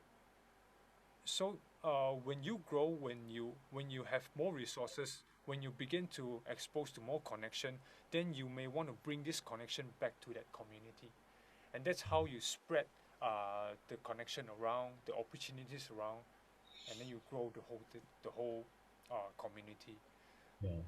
These are just ideas. Here will take some time lah. When I was in the States, the Composer Union, the SCAP, they are quite healthy. Yeah, sure they have problems, some political, but one thing I realized, the big top guys like Hans Zimmer, Alan Silvestri, James Nigel Howard, they keep on improving. They are not worried that you copy his stuff because he's improving. But here, the big one, Jadi big one, he want to be comfortable and then don't come close me. This is my territory. And this is a problem over the years. And also with the record label, all these big record label, they also keep a distance. And also the government also, not the government, but all these organization, it's very hard to reach out. And then in the union, in let's say union, musician union and composer union, they have one mutual benefit or mutual interest. They don't have EPF. Union take care of their EPF. So that means musician fee, let's say example, one session, union will make sure you have to take 3 hours. Certain percentage go to your social security, the EPF lah. So they have this to run, something to run. We don't have this kind of things to run. Like RIM, they collect money from us only. But what do we get from them? Okay. So this is a good thing to discuss lah. But I think it will take some good heart, kind heart people to work together. Yeah. But what law says just now, if you're young, yes, please find other directors, other dancers, other painters, not just meeting other musicians. Other musicians are desperately are desperate like you. Yeah. And then don't mind to find younger one because they will grow. Yeah.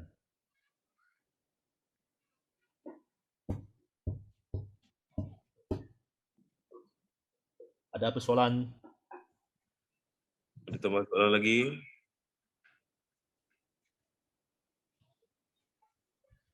Ya. I guess I will try to ask a question. Thanks, Mr. Ken and Mr. Low. I really, through this, my takeaway was like, I really understand the importance of communication skills and how, I understand the director or the producer and the way to respond. I think this is the most difficult part in even doing student projects and even doing work experience. I encounter it. Sometimes can be very painful also. And but it was all good experience. I think the practical part is very it's like school of hard knocks. And I also like the way how Mr. Ken and Mr. Low also complement each other's strengths. I'm not a person who is spontaneous like Mr. Ken. I'm a bit like Mr. Low and also a bit sometimes too organized with my the way I put my files, groups, and the colors on my DAW. Just asking of short chance because I was using this software that I could I mean, sort of like it's like linked to my Logic Pro, Pro Tools, EDQ. Are you? I mean, because I find it it's very easy to. It was very easy for me to use EDQ, but right now I don't have the money to buy it. EDQ. Yeah, EDICUE.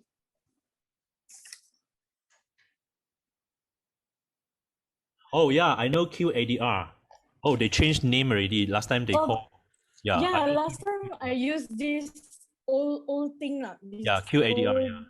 Program. I was doing work experience just for a short while for TV dramas, documentaries, and all that. And also another difficulty I had was sometimes all these student projects or even they want to do like prototypes to send to the Cannes Film Festival, Cannes Film Festival, and I realized I did like 20 minutes of music for them. In the end, only featured like 4 minutes, and then whatever I registered under PRS or with that country concern, I had to everything was gone. I only like received royalty for that 4 minutes. Yeah, so I think my takeaway was the communication, and not to give everything right away. I tend to like give everything, even to student projects, and I think I need to learn to hold back sometimes and learn the important details. Thank you so much, Mr. Ken and Mr. Law. We also learning about all this like royalty and things like that, and we are the neglected one in the industry because we don't write songs. I don't write songs. So MSCP, they will take care of songwriters more. So if you're talking about union, these are the things that we need to talk about and work together instead of all these publishing house releasing us to where we are. We try to fight back, not fight back lah. They are our clients. We are not fighting back, but we try to like offer something so that we can retain some rights. We will share more about this on the third day, which we hope to share lah. You're talking about the union. I think this kind of discussion is good to talk about. And Moses. Yeah. Just now you were saying you connect ADQ to Logic. Pro Tools. Or Pro Tools. Pro Tools, yeah, Pro Tools. Can you unmute yourself? Sorry, I didn't realize. Yes, I connected ADQ to Pro Tools, but this was back many years ago. Yeah. So it was like 2000. Let me until 2015, 16 like that. Then I did not use it anymore because I don't have license for it. Yeah, I didn't buy it. But why do you want to use EDQ? I guess I was like assisting in the sound and music department. You know, like what you say, it's not only here in Malaysia, even abroad, it's not BAFTA standard film or Hollywood. So when I'm doing like even like TV station dramas, right? We have to like I learned this new phrase from you today, like what one kaki sepak everything. Oh, in Chinese we say what pao gao liao, whatever, everything. So it's like I went through that. Even I was very overwhelmed also, but it's good training. I'm still not at a professional level. I'm just doing whatever I can, just to survive. Of course, yeah. Sometimes most of the time sound design department in on location recording. Then after that, with the sound editing team, I'm always assisting the supervisor. Yeah. Yeah, I just want to tell you guys, EDQ or QADR, many music editors use that in the States. Because it's very powerful when you want to drag things, when you want to stretch audio, and you see why the 10 track that we got when I was in the States is so perfect, but it's from other films, other thing. So this one is a powerful thing, lah. But composer, I will stay away. I will try to stay away from this. Maybe when I try to cheat, I will.